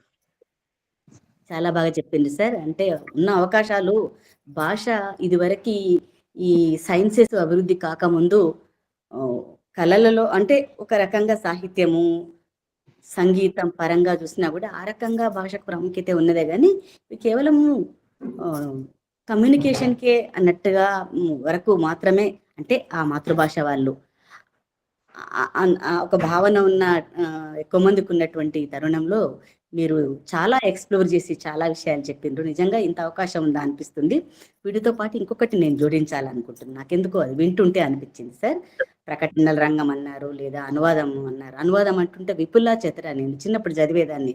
విపులలో చదువుతుంటే భారతీయ భాషలు కానీ ఇతర దేశాల భాషలు కానీ అసలు ఎంత ఊహించుకునే వాళ్ళమో దాన్ని. అంటే ఆ రకంగా అవకాశాలు నిజంగా చాలా ఉన్నాయని నాకు ఇప్పుడు అనిపించేది ఏంటంటే, కేవలము మూవీ అంటే చలనచిత్రం మాత్రమే వినోదం ఎక్కువైపోయింది. దాదాపు 99% ఆక్రమించిందేమో అనిపిస్తుంది. అలా కాకుండా కేవలం 1% మాత్రమే అది ఆడియో రంగం కానీ, లేకపోతే పుస్తకాలు చదవడం అనేది చాలా తక్కువ మంది. స్పీడ్ యుగం లోపల అది వినోదం అనేది మనిషికి అసలు వినోదం అనేది చాలా సింహభాగం. మామూలుగా బేసిక్ నీడ్స్ తీరిన తర్వాత అలాంటి వినోదం అనేది చాలా అవకాశం చాలా ఆక్రమించింది మనిషి జీవితం లోపల. అది ఏది ఆక్రమించింది అంటే మళ్ళీ సామాజిక మాధ్యమాలు కావచ్చు, టీవీ కావచ్చు, ఏదైనా కూడా మూవీ కదిలే బొమ్మలదే అయిపోయింది. అట్లా కాకుండా ఇది మన సమయం అంతా తినేస్తుంది కూడా, మనకు తెలిసిన విషయమే. అట్లా కాకుండా చిన్నప్పుడు కానీ వినేవాళ్ళం వివిధ భారతిలో పాటలు కానీ, వార్తలు, పాడి పంటలు, కదంబ కార్యక్రమం. నిజంగా ఎన్ని ఒక కదంబ మాలిక అది, విజ్ఞానం వినోదం. అట్లాంటిది ఈ మధ్య కొంత ఏదో రేడియో ఏవేవో పేర్లతోటి వచ్చినా కూడా అదంతా మరి ఈ తరం వాళ్ళకి నచ్చుతుందేమో కానీ సార్, అక్కడ దీంట్లో భాష కానీ విషయాలు కానీ చాలా నాసిరకంగా ఉంటూ ఏదో ఆ కారులో వెళ్ళే వాళ్ళు అంతవరకే వింటున్నారు.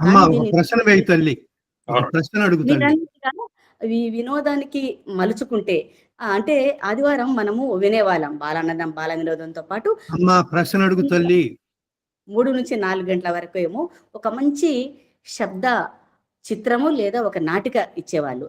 అంటే మనం విన్నదాన్ని ఎంతైనా ఊహించుకోవచ్చు, చూసేదాన్ని చూసినంత వరకే ఊహించుకోవచ్చు. ఆ రకంగా వినోద రంగంలో కూడా చాలా అవకాశం ఉందని నాకు అనిపిస్తుంది. ఇదే నేను పంచుకోదలుచుకున్నది. చాలా విషయాలు అందించారు. ధన్యవాదాలు సార్. ఒక్క నిమిషం, ఇక నుంచి మాట్లాడే వాళ్ళు 1-2 విషయాలు గమనించాలి. మనం తెలుగు కూటమి ముఖ్యులు జిడుగు గారు చాలా సార్లు తెలుగు మాట @googlegroups.com అని ఒక మెయిల్ జట్టు ఉంది. అందులో 10,000 మందికి పైగా ఉన్నారు. అందులో మనం ఒక కావలసిన డిమాండ్ని ప్రభుత్వాన్ని ఎట్టడగొచ్చో వారు చెప్పి మీరు కూడా ఇలా రాయండి అన్నారు.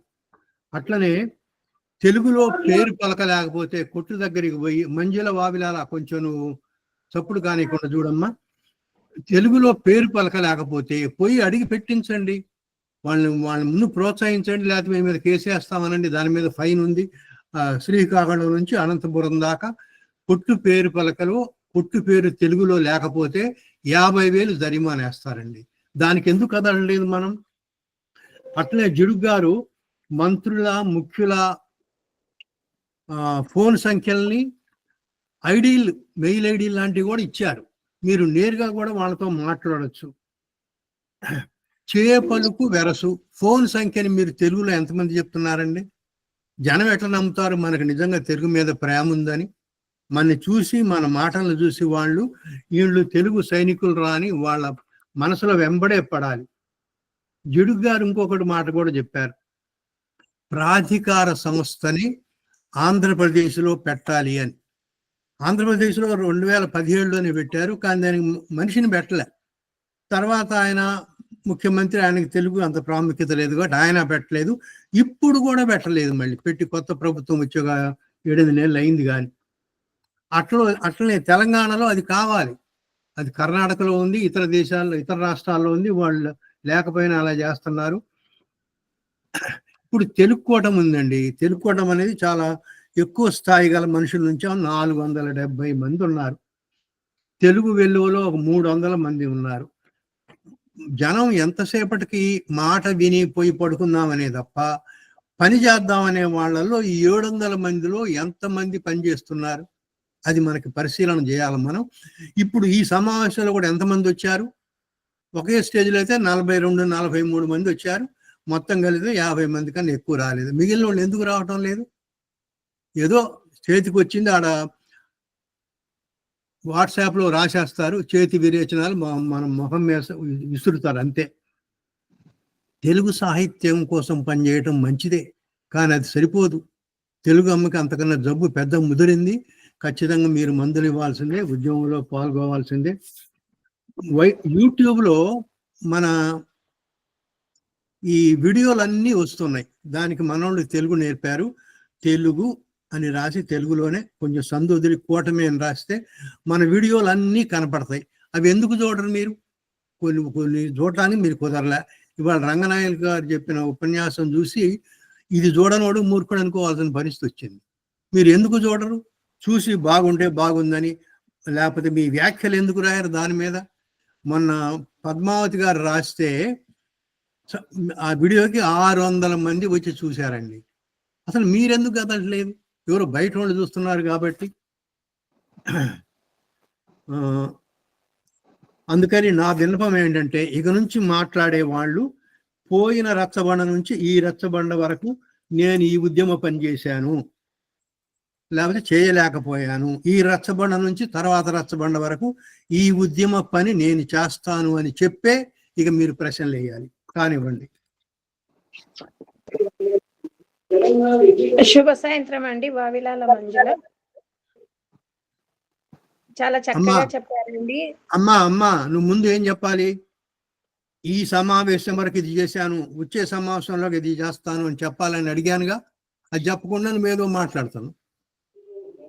అదే సార్, నేను విన్నానండి. నెక్స్ట్ సమావేశానికి చేస్తానండి. తెలుగు చాలా చక్కగా చెప్పారు.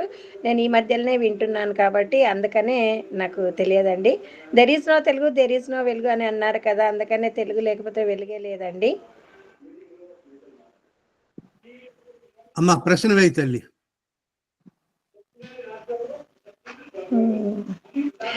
ఎంతమంది ఇళ్ళలో తెలుగు మీడియం చదువుతున్నారని నాకు క్వశ్చన్ సార్. ఎందుకంటే మనం తెలుగు అంటున్నాం కదా, మన ఇళ్ళల్లో తెలుగు మీడియం చదువుతున్నారా పిల్లలు? ఇంగ్లీష్ మీడియం చదువుతున్నారా? బయటికి పోయినా కూడా ఇంగ్లీషే మాట్లాడుతున్నారు. ఇంగ్లీష్ మాట్లాడితే అది ఒక గౌరవం. అమ్మా నువ్వు రంగనాయకులు గారిని ప్రశ్న అడగాల, మమ్మల్ని కాదు. సార్ని అడుగుతున్నానండి. సరే అండి. మా పిల్లల్ని నేను తెలుగు మీడియంలోనే చదివించానండి. తర్వాత వాళ్ళు 8వ తరగతి 9వ తరగతికి వచ్చిన తర్వాత 10 ఏళ్ల తర్వాత వాళ్ళు లేదు మేము చదవం తెలుగులో, మేము ఇంగ్లీష్ చదవాలని వాళ్ళే తిరుగుబాటు చేసి వాళ్ళు ఇంగ్లీష్ మీడియంకి 10వ తరగతికి వెళ్ళారు. కాబట్టి నా చిన్నప్పుడు మాత్రం మా పిల్లల్ని నేను తెలుగు మీడియం చదివించాను. ఇప్పుడు నేను ప్రస్తుతం అమెరికాలో ఉన్నాను. మా మనవడు మనవరాలు కూడా ఇద్దరు కూడా తెలుగు నేర్చుకుంటున్నారు. వాళ్ళు ప్రతి వారం తెలుగు పాఠశాలకు వెళ్తారు. ఆదివారం పూట 2 గంటలు తెలుగు నేర్చుకుంటున్నారు. మా ఇంట్లో మా పిల్లలు అమెరికాలో ఉన్నా ఎక్కడున్నా కూడా తెలుగు స్పష్టంగా మాట్లాడతాడు. మా మనవడికి పద్యాలు నేర్పిస్తున్నాం, చక్కగా రాస్తాడు తెలుగు కూడా. సంతోషం అండి. ఇప్పుడు మా అమ్మాయిలు ముగ్గురు కూడా తెలుగు మాధ్యమంలోనే చదివారు 10వ తరగతి వరకు. ఒక అమ్మాయి అయితే ఇంటర్మీడియట్ కూడా తెలుగు మాధ్యమంలోనే చదివింది. ఇంకా వేరే ఏమన్నా ప్రశ్నలు వేయండి అయ్యా. గారు మీరు మటుకు నేను చెప్పాలంటే, నేను 1వ తరగతి నుంచి ఇంటర్మీడియట్ కాదు డిగ్రీ వరకు, పోస్ట్ గ్రాడ్యుయేషన్ వరకు, పీజీ వరకు నేను తెలుగులోనే చదివాను. నేను ఎంఏ చరిత్ర కూడా తెలుగులోనే చదివాను. థీసిస్ తెలుగులో రాస్తానంటే వాళ్ళు ఒప్పుకోలేదు యూనివర్సిటీ వాళ్ళు, అందుకనే థీసిస్ మాత్రం ఇంగ్లీష్ లో రాశానండి. నేను మొత్తం కేజీ టు పీజీ అంతా నాది తెలుగే. నేను అడిగాను కదా సార్, నేను పీజీ ఎంఏ తెలుగు చేశాను కాబట్టి మొత్తం తెలుగు మీడియమే చదివాను, అందుకనే అడిగానండి. ధన్యవాదములండి. ఏమనుకోద్దు. నమస్కారం అండి. ముక్తేశ్వరరావు గారు నమస్తే. నమస్కారం డాక్టర్ గారు. ఇప్పుడు నాకు అంటే ఇవాళ మీరు చేసిన ప్రసంగం వల్ల నాకు అంటే మొత్తం వాతావరణ నిర్మాణంలో కోదండరామయ్య గారు మాట్లాడుతుంది కూడా అదే. అంటే ఎటు చూసినా వాతావరణంలో తెలుగే కనపడాలి, తెలుగే వినపడాలి, తెలుగునే చూడాలి, తెలుగే మాట్లాడాలి. అలాంటి వాతావరణం ఏర్పడటానికి మీరు చెప్తున్నది ముఖ్యంగా అంటే ఈ వాణిజ్యపరంగా మనం ఇచ్చేటటువంటి ఒక ఊపు తప్పకుండా ఉపయోగపడుతుందని అనిపించిందండి ఇవాళ నాకు. అది చాలా నేను ఎక్కువగా అనిపించింది. అది అంటే ఏమిటి, ఉదాహరణకి కాళ్ళకి సాక్స్ లేకుండా మనం షూస్ వేసుకుంటున్నాం అనుకోండి, అది ఒకసారి అది వాణిజ్యపరమైన సరుకు అయ్యేటప్పటికి సాక్స్ లేకుండా మనిషి ఉండకూడదు అన్నట్టు అక్కడున్న వాణిజ్య పరమైన వాతావరణమే అలాంటిది నిర్మిస్తుంది. కాబట్టి ఆ రకంగా మనం ఈ వాణిజ్యపరమైన వ్యవహారాల్లో, లావాదేవీల్లో అన్నిట్లో కూడా రావడం కోసం ముఖ్యంగా మీరు చెప్పిన 4 విధాలైనటువంటి ప్రక్రియల్ని పాటించడానికి వీలుంటుందండి. ఒక చిన్న ఎక్స్పీరియన్స్ మాత్రం షేర్ చేసుకుంటాను. ఏమిటంటే ఈ మధ్య నీట్ ఎగ్జామినేషన్ లో సెలక్షన్ అయిన వాళ్ళు సాధారణంగా ఇతర రాష్ట్రాల వాళ్ళు కూడా ఉంటారు. కొంత శాతం మేరకు ఇతర రాష్ట్రాల వాళ్ళు ఉంటారు. వాళ్ళకి మెడిసిన్ 2వ సంవత్సరం నుంచి కూడా వీళ్ళది మన ఆసుపత్రికి వెళ్ళి అక్కడ రోగులతో మాట్లాడి వాళ్ళ యొక్క రికార్డులు మొదలైనవి పరిశీలించి వాళ్ళతో మాట్లాడుతూ ఉండాలి. ఆ సమయంలో మాట్లాడటానికి వీళ్ళకి తెలుగు రాదు, అయినా సరే వీళ్ళు కాలక్షేపం చేస్తున్నారు. ప్రభుత్వాలు పట్టించుకో. నేను తిరుపతిలో ఉన్నప్పుడు మెడికల్ కాలేజీకి వెళ్ళి నా అంతటా నేను ముఖ్యంగా వైద్యపరంగా ఉపయోగపడే తెలుగు పదాలు అంటే ఒక రోగిని ఎలా పలకరించాలి, లేకపోతే రోగిని గురించి ఏ అంశాలు వినాలి, అంటే దాంట్లో శరీర అవయవాలు, లేకపోతే సాధారణంగా వచ్చే వ్యాధులు, సాధారణంగా వ్యాధుల గురించి తెలుగు వాళ్ళు మాట్లాడే మాటలు, వీటన్నిటినీ పరిచయం చేస్తూ చిన్న చిన్న వాక్య నిర్మాణాలతో ఒక ప్రయత్నం చేశాను. ఆ తర్వాత పిల్లలు తెలుగు మాట్లాడటం మొదలు పెట్టారు. అది నేను చెప్పాలనుకుంటున్నాను.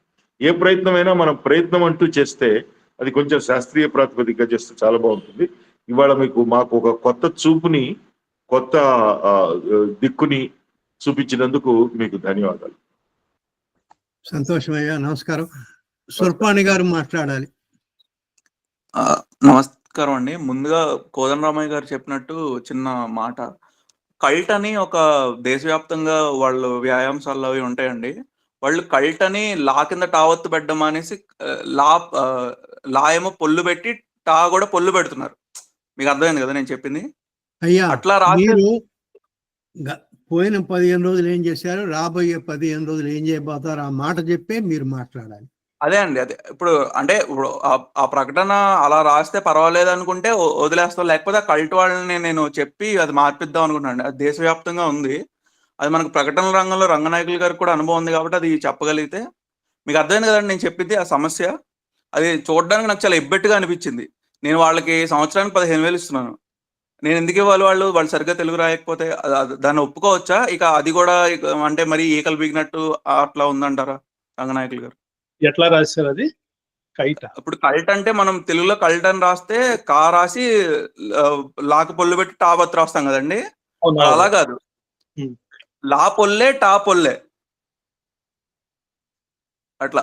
మీకు అట్లా చాలా నేషనల్, ఇంటర్నేషనల్, అదే మన దేశీయ విదేశీయ బ్రాండ్లు కూడా వాళ్ళు తెలుగు ప్రకటనలో వాళ్ళు పెద్దగా రాసేటప్పుడు అది చాలా వింతగా ఉంటుంది. ఆ తెలుగు ఎవరు చూడరు. ఒక్కొక్కసారి ఆ పొల్లు అక్షరం కూడా పక్కకు వచ్చేస్తుంది చూడడానికి. అంటే మనమైతే ఎవరు తెలుగు వాళ్ళు, తెలుగు నేర్చుకున్న వాళ్ళు ఎవరో, మాతృభాష ఉన్న వాళ్ళు ఎవరో అలా రాయరండి. మరి వాళ్ళకి ఏమన్నా వాళ్ళని వదిలేయాలా అలా రాసినందుకు, దాన్ని పట్టుకోవచ్చా అనేది. అయ్యా, సుర్పాణి గారు చెప్పింది అర్థం కావట్లేదు రంగనాయకులు గారు. అర్థమైందంటే కల్ట్ అంటే కా పెట్టి ఇల్లు పొల్లు టీ పొల్లు వరుసగా రాశారు, కింద టావత్తు లేకుండా పక్కన రాశారని అంటున్నారు. అదే అభ్యంతరకరమైన అని చెప్తున్నారు. అది అవునండి, అవునండి.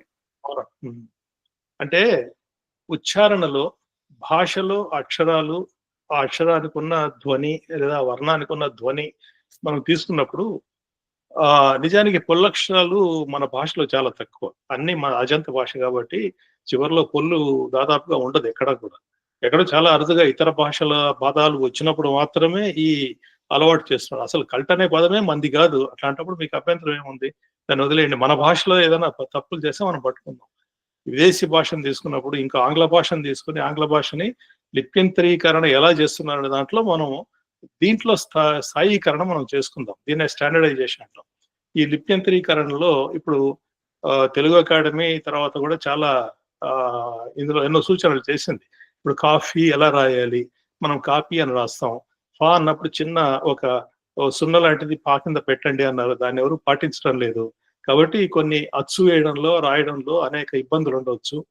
ఇతర భాషల నుంచి పదాలు తీసుకున్నప్పుడు తెలుగులో ఎలా రాయాలని దాని మీద అది వేరే అంశం. దాని గురించి మనం వేరుగా చర్చించవచ్చు. అంటే అది ఇప్పుడు కల్ట్ అని ఇంగ్లీష్ లో ఎంత పెద్దగా వాళ్ళు రాస్తారో అందంగా, తెలుగులో కూడా కల్ట్ అని రాయడానికి అంటే ఇబ్బంది ఏంటి అంటే భాష అంటే ఇప్పుడు మీకు చూస్తారు కదండి, చాలా మనకి గుర్తులు కూడా చాలా మెషిన్ ట్రాన్స్లేషన్ చేసి మీరు అన్నట్టు గూగుల్ ట్రాన్స్లేట్ చేసి ఆ సైన్ పెట్టినట్టు తెలుగు వచ్చిన వాళ్ళు ఎవరు అలా ట్రాన్స్లేట్ చేయరు. మనకు సురేష్ కొల్చాల గారు కూడా రచ్చబండి రైట్ టు ఇన్ఫర్మేషన్ యాక్ట్ లో చాలా బాగా పనిచేసే పారేపల్లి సత్యనారాయణ గారు వచ్చారు, వారు మాట్లాడాలి. అందరికీ నమస్కారం అండి. ముఖ్యంగా ముక్తేశ్వరరావు గారికి నమస్కారాలు. ముక్తేశ్వరరావు గారు రాసిన స్వాతంత్రోద్యమం భాషోద్యమం మీద పుస్తకం నేను చాలా కలెక్ట్ చేశాను. మన జిడుగు వారు ఇచ్చారు రవీంద్రనాథ్ గారు. ఆ పుస్తకాలు నా దగ్గర ఎక్కడికి పోయినా దగ్గర పెట్టుకొని ఏ అధికారి కలిసినా కానీ వారికి ఇచ్చి, ఆ కలిసిన అధికారులందరూ తెలుగు మీడియం నుండి వచ్చిన వాళ్ళే. ఈ కార్యకలాపాలు మొత్తం తెలుగులోనే చేయండి అని నేను వాడిని రిక్వెస్ట్ చేస్తాను, వాళ్ళందరినీ అట్లా కోరుతున్నాను. అయితే వాళ్ళు సాఫ్ట్వేర్ లేదండి అదండి ఇదండి చెబుతున్నారు. నేను తెలుగులో టైప్ చేసిన డాక్యుమెంట్లు కూడా వాళ్ళ ముందర పెట్టాను. ఇదిగోండి ఈ రకంగా చేసుకోండి, మీకు ఏదైనా ఉంటే పిలవండి, దగ్గరలో అయితే నేనే వచ్చి టైప్ చేస్తాను, మీకు తెలుగు చేసి పెడతాను అని కూడా అట్లా చెప్పాను. వారి ముక్తేశ్వరరావు గారి పుస్తకాలు నాకు బాగా ఉపయోగపడుతున్నాయండి. సంతోషం అండి. ధన్యవాదాలు. జర్మనీ అభిలాష్ గారు మాట్లాడాలి. అయ్యా వినిపిస్తుందా? వినిపిస్తుంది. ఇంకా గత 15 రోజుల్లో నా వల్ల పెద్దగా ఏం చేయలేకపోయినా పని ఒత్తిడిలో ఉండి, వచ్చే 15 రోజుల్లో మీరు చెప్పిన కార్యకలాపాల్లో కనీసం మన రచ్చబండ కార్యక్రమాల్లో మరింత మందిని పాల్గొనేలా ప్రోత్సహించే ప్రయత్నం చేస్తాను. ఇక రంగనాయకుల గారికి నేను అడగాలనుకున్న ప్రశ్న ఒకటి, అంటే ఇది కొద్దిగా ప్రస్తావించడము అలాగే ప్రశ్న భాగంగా రెండు ఒకటే దాంట్లో అడుగుతాను. ఇప్పుడు ఈ నడుమ దేశం మొత్తం ఇంచుమించు సంచలనమవుతున్న వార్త ఎక్స్ అనే సామాజిక మాధ్యమంలో గ్రోక్ అని వాళ్ళు కొత్తగా విడుదల చేసిన కృత్రిమ మీద పనిముట్టు అనమాట. ఇది అంటే ముఖ్యంగా వాళ్ళు దీన్ని శిక్షణ ఇవ్వడానికి ట్విట్టర్ లో ఉన్న జనాలు రాసిన ట్వీట్లనే వాడిరు కాబట్టి ఇది కొత్తగా అంటే ఇది కృత్రిమ మీద వల్ల సాధ్యమయ్యే పని, ఇంతకు ముందు ఇవి చేయలేదని కానీ వీళ్ళు కొద్దిగా సంచలనంగా ఉండాలని చెప్పేసి ఇది అంటే ఎదుటి నుంచి మాట్లాడే వ్యక్తి ఎలా మాట్లాడతాడో తనకు అదే రకంగా స్పందించేట్టు వాళ్ళు ఆ కృత్రిమ మీదని ట్యూన్ చేశారనమాట. అంటే ఇప్పుడు ఒక వ్యక్తి ముందు నుంచి వచ్చి అరే ఏరా బాగున్నావా అని తెలుగులో అయినా అని ఒకవేళ కొద్దిగా దురుసుగా మాట్లాడితే ఆ కృత్రిమ మీద కూడా వాళ్ళతో అంతే దురుసుగా మాట్లాడడం గమనించి అది కొద్ది సంచలనం అయిపోయింది అనమాట ఈ నడుమ. అయితే నేను అడగాలన్న ప్రశ్న ఏంటి అంటే, ఇప్పుడు ఈ అనువాద పరిశ్రమ ఎంతో సామర్థ్యం ఉన్నప్పటికీ ఈ కృత్రిమ మీద వస్తే ఈ తగ్గిపోతుంది అంటారా? దాని ప్రభావం అనువాద పరిశ్రమ మీద ఎలా ఉండొచ్చు? చూడండి, అనువాదాల విషయంలో అనువాదాలు చాలా రకాలుగా ఉంటాయి. స్వేచ్ఛానువాదం వేరు, మక్కి అనువాదం చేయటం వేరు, లేదా ఆ భావాన్ని దిగుమతి చేసుకుని అనువాదం రాయడం వేరు, రకరకాలుగా ఉంటుంది. ఎప్పుడైతే ఈ యాంత్రిక ప్రజ్ఞ బాగా అభివృద్ధి చెంది అనువాదాలు చేస్తున్నాయంటే, ఉదాహరణకు మనకు అందుబాటులో ఉన్న అనువాదాలు ఏవి తీసుకున్నా, చాట్ జీపీటీది కానీ లేదా గూగుల్ ట్రాన్స్లేట్ కానీ ఏది తీసుకున్నా కూడా ఇప్పటికీ కూడా 50 నుంచి 60% మించి అందులో నాణ్యత అనేది పెరగడం లేదు. ఎందుకంటే ఈ అనువాదాలు యాంత్రికంగానే ఉంటున్నాయి. అందులో మనం అనుకునే ఒక ఆవేశం అనేది ఉండడం లేదు. అనువాదంలో ఆవేశం ఉండాలి. మీరు ఒక నవల బాగా చదివి ఆ నవల బాగా నచ్చితే అప్పుడు మీరు దాన్ని తెలుగులోకి చేయాలని అనుకుంటారు. మీరు తెలుగులోకి అనువాదం చేస్తున్నప్పుడు మీ అనువాదంతో పాటు మీ ఆవేశం వస్తుంది. అది ఉండడం లేదు. ఈ యాంత్రిక ప్రజ్ఞలో లోపించేది అదే. కాబట్టి ఈ గూగుల్ ట్రాన్స్లేట్ లో వచ్చే అనువాదం అంతా చాలా కృతకంగా మనకు కనిపిస్తుంది. అందులో తిరిగి మన ఆవేశాన్ని అందులో నింపాలి.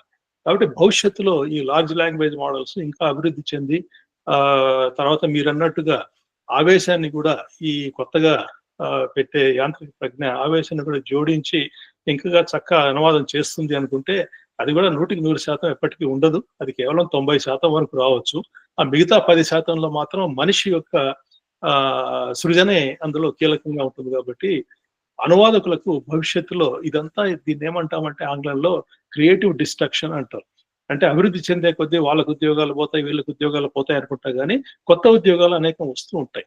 కాబట్టి యంత్రాలు అనువాదంలో ఎంత పురోగతి చెందినా భవిష్యత్తులో మనిషికి ఇంకా పని ఉంటుంది. ఆ యంత్రాల్ని దాన్ని మరమ్మతు చేయాలన్నా మనమే ఉండాలి. కాబట్టి అది ఎప్పటికీ ఆ దశకి చేరుకోలేమనిపిస్తుంది. చేరుకున్నా కూడా అక్కడ తిరిగి మనిషికి చాలా పని ఉంటుంది. అయ్యా, కొత్తగా వచ్చిన వాళ్ళు తమ ఫోన్ సంఖ్యలు రాయండి అని 2 ఇట్లా మీరు ఎలా అయితే బిజినెస్ తెలుగు, ప్రకటనలు తెలుగు అన్నారో, ఆయన తెలుగుని శాస్త్ర భాష చేయాలి అంటే ఎలా అయితే మనకు సంస్కృతం కొన్నాళ్ళు శాస్త్ర భాష కింద, కొన్ని సంవత్సరాలు శాస్త్ర భాష కింద ఉందో, ఇప్పుడు ఎట్లయితే ప్రపంచంలో ఇంగ్లీష్ శాస్త్ర భాష కింద ఉందో, తెలుగు శాస్త్ర భాష కింద వచ్చిన నాటి తెలుగు నిలబడుతుంది అని చెప్పి ఆయన చివరిలో ఒక అంటే వ్యాసాలు అవి రాశారు. అవునండి. శాస్త్ర భాష కూడా భాషలో ఒక భాగం. భాషలో అన్ని రంగాలు ఉన్నట్టుగానే శాస్త్రం కూడా ప్రధానమైన రంగం. కాబట్టి తెలుగు కేవలం సాహిత్య రంగానికి పరిమితమైతే నిలబడదు అనేది అందరికీ తెలిసిన సత్యమే. అది శాస్త్ర భాషగా నిలబడాలి. దానికోసం మన పరిభాషను అభివృద్ధి చేసుకోవాలి అన్ని రంగాల్లోనూ కూడా. నేను ఉదాహరణకి అంతరిక్ష రంగంలో ఒక పుస్తకం రాశాను. ఈ అంతరిక్ష ఆస్ట్రానమీ టర్మ్స్ అన్నిటికీ తెలుగులో నేను గెలాక్సీ అంటే ఏమిటి, ఈ గ్రహాన్ని ఏమనాలి, ఆ గెలాక్సీని ఏమనాలి, ఇవన్నీ తెలుగులో సేకరించి రాశాం. నేను రాసిన అంతరిక్షాన్ని గురించి రాసిన తెలుగు గ్రంథాన్ని వెల్చేర్ నారాయణరావు గారే చదివి దానికి నాకు కితాబు కూడా ఇచ్చారు, చాలా చక్కగా ఉంది అని చెప్పేసి. కాబట్టి తెలుగులో శాస్త్ర భాషని మనం అన్ని రంగాల్లో నిలబెడితే, వైద్య శాస్త్రంలో అన్నిట్లో నిలబెట్టగలిగితే అప్పుడు భాషగా నిలబడే అవకాశం ఉంది. ఎందుకంటే ప్రపంచం అంతా శాస్త్ర సాంకేతిక రంగాల మీదే ఆధారపడి నడుస్తుంది. అదే ఇంధనం. అవును. ఇంకొకటి అంటే, ఇప్పుడు మీరు హిస్టరీ చేసినప్పుడు పిహెచ్డి థీసిస్ మిమ్మల్ని తెలుగులో రాయనివ్వలేదు అన్నారు కదా? లేదండి. అవునా. ఇప్పుడు నా ప్రశ్న ఏంటంటే, అసలు పిహెచ్డి థీసిస్ ఇప్పుడు తెలుగు పరిశోధనలో తప్ప వేరే దాంట్లో ఏదైనా తెలుగు థీసిస్లు వచ్చినాయా అనేది?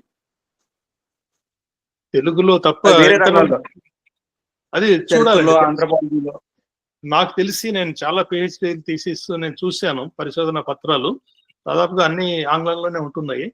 బహుశా ఆయుర్వేదము, యునాని వైద్యం ఇట్లాంటి వాటిలో యునాని వైద్యం వచ్చేసి ఉర్దూలో, ఆయుర్వేదం వచ్చేసి సంస్కృతం కానీ తెలుగులో కానీ చేసిన దాఖలాలు గతంలో ఉన్నాయి. కొన్ని హిందీలో చేశారు, హిందీలో చాలా వచ్చినాయి ఈ పరిశోధన పత్రాలు. ఎక్కువగా ఆంగ్లంలోనే వస్తున్నాయి. అవునండి. ఇప్పుడు 90% లేటెస్ట్ స్టాటిస్టిక్స్ ప్రకారం 90% శాస్త్ర సంబంధించిన పేపర్లన్నీ ఇంగ్లీష్ లోనే ఉన్నాయండి. అవునండి, నిజం. ధన్యవాదాలండి. సుధారాణి గారు, మీరు తయారు కావండి. వసంత స్వామి తమిళనాడు నుంచి వచ్చారు, వారు మాట్లాడిన తర్వాత సుధారాణి గారు మీకు కృతజ్ఞతలు చెప్తారండి. రంగనాయకులు, నాకు కూడా 5 నిమిషాల సమయం ఉంది, అందుకని చెప్తాను. వసంత్ గారు సార్, ఒక్క నిమిషంలో సార్ అంతే సార్, నేనేం మాట్లాడను ఎక్కువగా. అదే ఇప్పుడు ఏం చేస్తున్నారు అన్నారు కదా, మేము ఇప్పుడు ఇక్కడ త్రిభాషా సూత్రాన్ని వీళ్ళు అంగీకరిస్తలేదు. దానికోసం ప్రతి గ్రామంలో ఒక పాంప్లెట్ తయారు చేసినాము. ఒక రాజకీయ పార్టీ కూడా మాకు అందగా వచ్చింది. మా గ్రామంలో అయితే 300 మందిని, అంటే మీ వయసు, ఫోన్ నంబరు, అడ్రస్తో సహా ప్రభుత్వానికి పంపడానికి ఇక్కడ ఒక ఇది నిర్ధారించుకున్నాం సార్. ఇది ఒక తెలుగు మా సమితిలో మీటింగ్ ఇటీవల కృష్ణదేవరాయల 515వ పట్టాభిషేకోత్సవం జరిగింది. అక్కడ కూడా అందరికీ పంచిపెట్టడం జరిగింది ఆ పాంప్లెట్ని. సో ఇక్కడ ప్రభుత్వానికి, గవర్నమెంట్ ఆఫ్ ఇండియా కూడా పంపాలని ఇక్కడ తమిళనాడులో తీర్మానించుకున్నాం సార్. ఇక రెండవదిగా రంగనాయకులు గారి మాట్లాడిందంట నాకేం అభ్యంతరం లేదు, కానీ ఆయన ఒక మన సభ్యుడు కల్ట్ గురించి మాట్లాడినాడు. అంటే 3 అక్షరాల్లో వాళ్ళు రాసిన కా ఇల్ ఇట్ అని కల్ట్. మనకి కల్ట్ అని రాయొచ్చు కదా సార్, తమిళ మాదిరిగా మనకి పాల్కి బాల్కి ఒకే అక్షరం ఏమి లేదు కదా, కల్ట్ అనే రాయొచ్చు కదా. ఆయన కొద్దిగా కరెక్ట్ అయిన సమాధానం చెప్పలేదేమో, నాకు ఒక బాధ, అంత ఇంకేం లేదు. కల్ట్ అని అట్లే రాయొచ్చు కదా, ఇల్లు రాసి టావత్ పెడితే పోయింది కదా, అంతే సార్, ఇంకేం లేదు. సరేనండి. సుధారాణి గారు కృతజ్ఞతలు చెప్పమ్మా. నమస్కారం సార్. ఈనాటి కార్యక్రమానికి ఇచ్చేసినటువంటి అంతర్జాలం ద్వారా వీక్షిస్తున్నటువంటి వీక్షకుల అందరికీ కూడా వందనాలు. తెలుగును బతికించుకోవాలంటే తెలుగు భాష ప్రాధికార సంస్థ ఏర్పాటుతో పాటు ప్రతి కొలువుకు తెలుగులోనే పరీక్ష పెట్టాలని, ప్రతి బడి కళాశాలలో తెలుగును తప్పనిసరి విషయంగా నేర్పాలని, ఇతర రాష్ట్రాల్లో దేశాల్లో ఉన్న తెలుగు వారికి తెలుగు చదివే వీలు మనం కలిగించాలని, అన్ని రాష్ట్రాల్లోనూ అచ్చ తెలుగు మాటలను సేకరించి బతికించుకోవాలని పెద్దలు శ్రీ చెన్నూరి ఆంజనేయ రెడ్డి గారు, శ్రీ పారుపల్లి కోదండరామయ్య గారు, డాక్టర్ దీర్ఘాసి విజయభాస్కర్ గారు, లక్ష్మీరెడ్డి గారు, ఆచార్య గౌరీశంకర్ గారు మరియు నేను ధర్మకర్తలుగా తెలుగు కూటమి ఏర్పడింది. ప్రతి 2-4 శనివారాల్లో జరిగే రచ్చబండ కార్యక్రమంలో పాల్గొనండి, మీ తెలుగు అభిమానాన్ని చాటుకోనండి. ముందుగా ఇందాక పెద్దలు చెప్పారు మీరు చేయబోయే కార్యక్రమాలని. నేను క్రిందటి వారంలో మన పెద్దలు కోదండరామయ్య గారు కూడా ఉన్నారు, మాతృభాషా సమితి ఆధ్వర్యంలో భవిష్యత్తులో జరిగేటువంటి కార్యక్రమాలని ఏ విధంగా మనము తెలుగు భాషలో మనము ఏ విధంగా ముందుకు తీసుకొని పోవాలి, అంటే తెలుగుని మనము ప్రచార కార్యక్రమంగా ఏ విధంగా ముందుకు తీసుకుపోవాలని ప్రముఖులతో చర్చించడం జరిగింది. అదేవిధంగా మిసిమిలో దక్షిణాద్య పాలకులైనటువంటి శివగంగ రాణిపై నేను ఒక వ్యాసాన్ని రాశాను. అదేవిధంగా తెలుగు నాకు చేతనైనటువంటి కార్యక్రమాల్లో నేను పాల్గొంటూ ఉంటున్నాను. ఈనాటి మన రచ్చబండ కార్యక్రమానికి ఇచ్చేసినటువంటి ముఖ్య అతిథులు డాక్టర్ పొత్తూరి రంగనాయకులు గారు భాషతో వ్యాపారం అనే విభిన్నమైన అంశంతో మాట్లాడారు. భాష కేవలం ఒక నైపుణ్యం సామర్థ్యం మాత్రమే కాక సంపద సృష్టించే ఒక సహజ వనరుగా మనం ఏ విధంగా దానిని మలుచుకోవచ్చో అనేది చాలా చక్కగా తెలియజేశారు. ఇందులో ముఖ్యంగా ఈయన ఆంగ్ల పుస్తకాల ఆధారంగా వాటి సారాన్ని రంగరించి మనకు అందించినటువంటి రంగనాయకుల గారికి ముందుగా ధన్యవాదాలు తెలియజేస్తున్నాను. మనం ఆలోచించడానికి, తర్కించడానికి, దాని భాష పైన ఏదైనా నిర్ణయం చేయడానికి, ఏదైనా విషయం పైన నిర్ణయం తీసుకోవడానికి భాష అవసరం లేదు. కానీ నిత్య జీవితంలో మన అభిప్రాయాలు ఇతరులకు తెలియజేయాలంటే భాష అనేది అవసరం అని చెప్పారు. అదేవిధంగా ప్రపంచ వ్యాప్తంగా 7,000కు పైగా భాషలు ఉన్నాయని, భాషను నేర్చుకోవడం, భాషను నేర్పించడం అనేది సహజ సిద్ధంగా వస్తుంది. కానీ ఈ బిలియన్ల కొద్ది వ్యాపారం జరుగుతుంది. దీన్ని వృత్తిపరంగా, వ్యాపార పరంగా తెలుగు భాషను ఏ విధంగా మనం ఉపయోగించుకోవచ్చు అనేది ఉదాహరణలతో తెలియజేశారు. ఈనాడు అనువాదాలు అనేది 90% వరకు గూగుల్ని గుడ్డిగా అనుసరిస్తున్నారు. కొద్ది మంది మాత్రమే అసలైనటువంటి అనువాదాలు చేస్తున్నారన్నారు. భావం దానిలో ప్రవహిస్తుందా లేదా అని గమనించడం లేదన్నారు. సాంకేతిక పరంగా దాన్ని మనం ఉపయోగించుకోవచ్చు, కానీ కొంచెం ఆలోచన పెడితే బాగుంటుందన్నారు. ఆంగ్లేయుల కాలంలో దుబాసీలు ఉపాధులు పొందేవాళ్ళు అని చెప్పారు. అదేవిధంగా ఆక్స్ఫర్డ్ ఆంగ్ల నిఘంటువులో కొందరు, అంటే భారతీయులకు మనకు విడిగా వారికి విడిగా నిఘంటువులను తయారు చేస్తున్నారని చెప్పారు. అదే విధంగా వీరు ఏ విధంగా గత 7 సంవత్సరాలుగా కష్టపడి రామోజీ ఫిల్మ్ సిటీలో తెలుగు భాష కోసం ఒక మహత్తరకమైనటువంటి కార్యక్రమాన్ని చేపట్టారు నిఘంటువు కోసం. వారికి ముందుగా ఈ విషయంలో మనం తెలుగు వారందరూ కూడా ధన్యవాదాలు తెలియజేసుకోవాలి. పాఠశాలలో మొదటి, 2వ భాషల ప్రాధాన్యతను వివరించారు. కరోనా తర్వాత పర్యాటక రంగం, వాణిజ్య రంగం ఎంతో ఇదిగా అభివృద్ధి చెందింది. అయితే మనం విదేశాలకు వెళ్ళినా, దేశంలో వివిధ ప్రాంతాలకు వెళ్ళినా మన భాషలో మాట్లాడే వారికి ప్రాధాన్యత ఇస్తాము, వారి సేవలను వినియోగించుకుంటాము. అదే విధంగా దానికి సంబంధించి ప్రత్యేక వ్యవస్థలు ఏర్పడితే తెలుగు భాషకి ఆ విధంగా మనము ఉపాధి కల్పించిన వారు, అంటే తెలుగు భాష నేర్చుకునే వాళ్ళకి ఉపాధి ఏముంటుంది, ఆంగ్లంలో చదివితేనే ఉపాధి అని అనుకునే వాళ్ళకి రంగనాయకుల గారి యొక్క ఉపన్యాసము ఒక దారిదీపంగా ఉపయోగపడుతుందని నేను భావిస్తున్నాను. అదే విధంగా కాల్ సెంటర్లను మనం అంటున్నాము. కానీ ఆయన పిలుపు కేంద్రాలని చక్కటి తెలుగు మాటను చెప్పారు. వారు ఫోన్లో మనకు చాలా మంది ఫోన్లు చేస్తూ ఉంటారు. వారితో వాళ్ళు హిందీలో మాట్లాడినప్పుడు, ఇంగ్లీష్ లో మాట్లాడినప్పుడు లేదు మేము మా భాషలోనే మాట్లాడతామని, ఆయనకు భాషలు వచ్చినా కూడా దాంట్లోనే మాట్లాడడం అనేది చాలా గొప్ప విషయము. మనకు వచ్చి రాని హిందీలో మాట్లాడతాం అంటే ఉపాధి కోసము చాలా వరకు బయట ప్రాంతాల నుంచి వచ్చినప్పుడు మనము మనకు వచ్చి రాని భాషతో మాట్లాడతాము. అలా కాదు, బయట ప్రాంతాల నుంచి వచ్చిన వారికి మన తెలుగు నేర్పించాలి అని రంగనాయకులు గారు చాలా చక్కగా తెలియజేశారు. అంతేకాకుండా తాను కేజీ నుంచి పీజీ వరకు కూడా తెలుగులోనే చదివాను, పిల్లల్ని కూడా ఆ భాషలోనే చదివించానని ఘంటాపదంగా చెప్పారు. దీన్ని మనము చాలా వరకు ఆదర్శంగా తీసుకోవాలి. అదే విధంగా తెలుగు కనిపించాలి, వినిపించాలి, అది మనము ఆచరించాలి అని తెలియజేశారు. వైరుధ్యాలు ఎన్ని ఉన్నా వాణిజ్య పరంగా భాషను మనము మార్చుకోవడానికి అంటే ప్రకటనల రూపంలో చాలా వరకు మనము తెలుగును ఆలోచనాత్మకంగా ఏ విధంగా మార్చుకుంటే దాన్ని ఉపాధి రంగంలో ఏ విధంగా మలుచుకోవచ్చు అని చాలా చక్కటి విషయాలు తెలియజేశారు. ఇకపోతే మన సభ్యులు అడిగినటువంటి ఎన్నో ప్రశ్నలకు చాలా ఓపికగా సమాధానం చెప్పారు. ఎంతో మంది ప్రముఖులు కూడా వచ్చారు, ముక్తేశ్వరరావు గారు కానీ ఇక చాలా మంది పెద్దలు వచ్చారు. పేరు పేరున అందరికీ ధన్యవాదాలు తెలియజేస్తూ వీరు మన కుటుంబ సభ్యులు అడిగినటువంటి ప్రశ్నలకు ఎంతో చక్కగా సమాధానాలు చెప్పారు. వారి అమూల్యమైన సమయాన్ని మన కోసము వినియోగించి చక్కటి విషయాలను తెలియజేసినటువంటి రంగనాయకులు పుత్తూరు గారికి మన అందరి తరపున కూడా ధన్యవాదాలు తెలియజేస్తున్నాను. ధన్యవాదాలు సార్. ప్రత్యేకంగా మాకు మాట్లాడేదానికి అవకాశం కలిగింది. నమస్కారం అండి, మన్నించండి నేను కొంచెం బయటకు వెళ్ళాలి, ఇంతలో నేను వెళ్తున్నాను. ఈ అవకాశం ఇచ్చిన మీ అందరికీ కూడా గొప్పగా నేను ప్రణామాలు అర్పిస్తున్నాను. నమస్తే. సంతోషం అండి. ఇప్పుడు మన దగ్గర ఉన్న వాళ్ళల్లో ఇక్కడ మీరు పక్కన చూస్తే పేర్లు వ్యక్తులు అని కొడితే కనపడతాయి. అందులో చాలా మంది పేర్లు తెలుగులో లేవండి, ఆంగ్లంలోనే ఉన్నాయి. ఇప్పుడు మన తెలుగు కూటమి @google.com అని మన వెబ్సైట్ ఉంది. అందులో పోయి మీరు చూస్తే మీ తెలుగు పేరు కనపడేటట్టు ఎలా చేయొచ్చో రాసింది. ఇక మీకు అది కూడా అర్థం కాకపోతే నిక్కరేసుకొని నోట్లో వేలేసుకొని కర్నూలు పోండి, ఆమె గారు చెప్తుంది మీకు తెలుగులో ఎట్లా పేరు రాసుకోవాలో. ఇక్కడ వీవెన్ గారు వచ్చారు, వీవెన్ గారు పోయినట్టుందే. వీవెన్ గారు కూడా అందులో రాశారు ఎట్లా మన వెబ్సైట్లో ఎలా మీరు తెలుగులో పెట్టుకోవాలి అని. దాన్ని కూడా మీరు చూడండి, నేర్చుకోండి.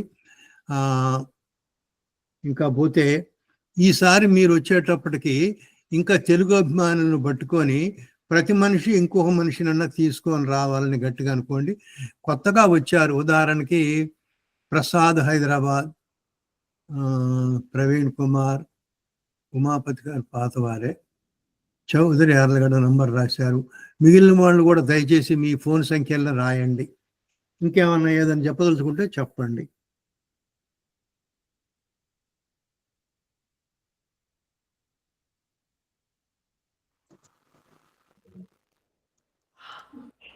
కోదండరామయ్య గారు, అది తెలుగు గ్రూప్స్ అన్నారు కదా, ఈమెయిల్ గ్రూప్స్, అందులో ఎలా చేరాలండి? మీ మెయిల్ ఐడి నాకు పెట్టండి. నా ఫోన్ సంఖ్య తెలుసు అనుకుంటా, ఇక్కడ కూడా రాశాను నేను. దాంట్లో చేరుస్తాను. అలాగేనండి.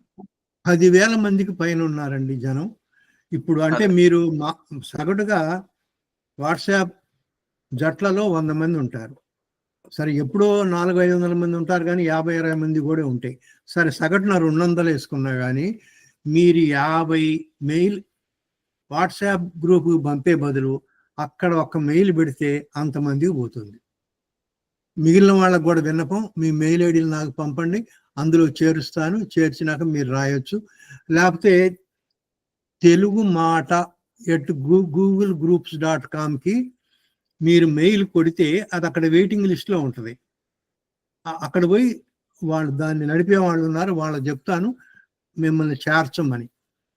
తెలుగు మాట MAATA మాట @googlegroups.com. అబ్బో, చౌదరి యార్లగడ్డ గారు తమిళనాడు బ్రహ్మాండంగానే పెట్టారు. అప్పుడు మెయిల్ ఐడి పెట్టారండి, చాలా సంతోషం. ఇక ఇంకా ఎవరైనా ఏమైనా చిన్న చిన్న ప్రశ్నలు ఉన్నాయి చెప్పండి.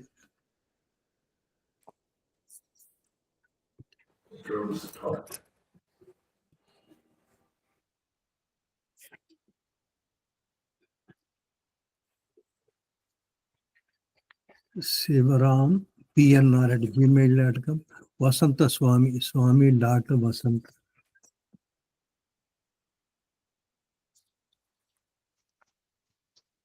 సార్ స్వామి వసంత్ అనేది నాదే సార్, డాక్టర్ వసంత్ సార్. తెలుసులేండి, స్వామి వసంత్ ఇదే సార్. ఇంకెవరన్నా ఉంటే రాయండి. సరే, ఇక కార్యక్రమం ముగిద్దాం మరి. సరే సార్. ఇప్పుడు ముగించేటప్పుడు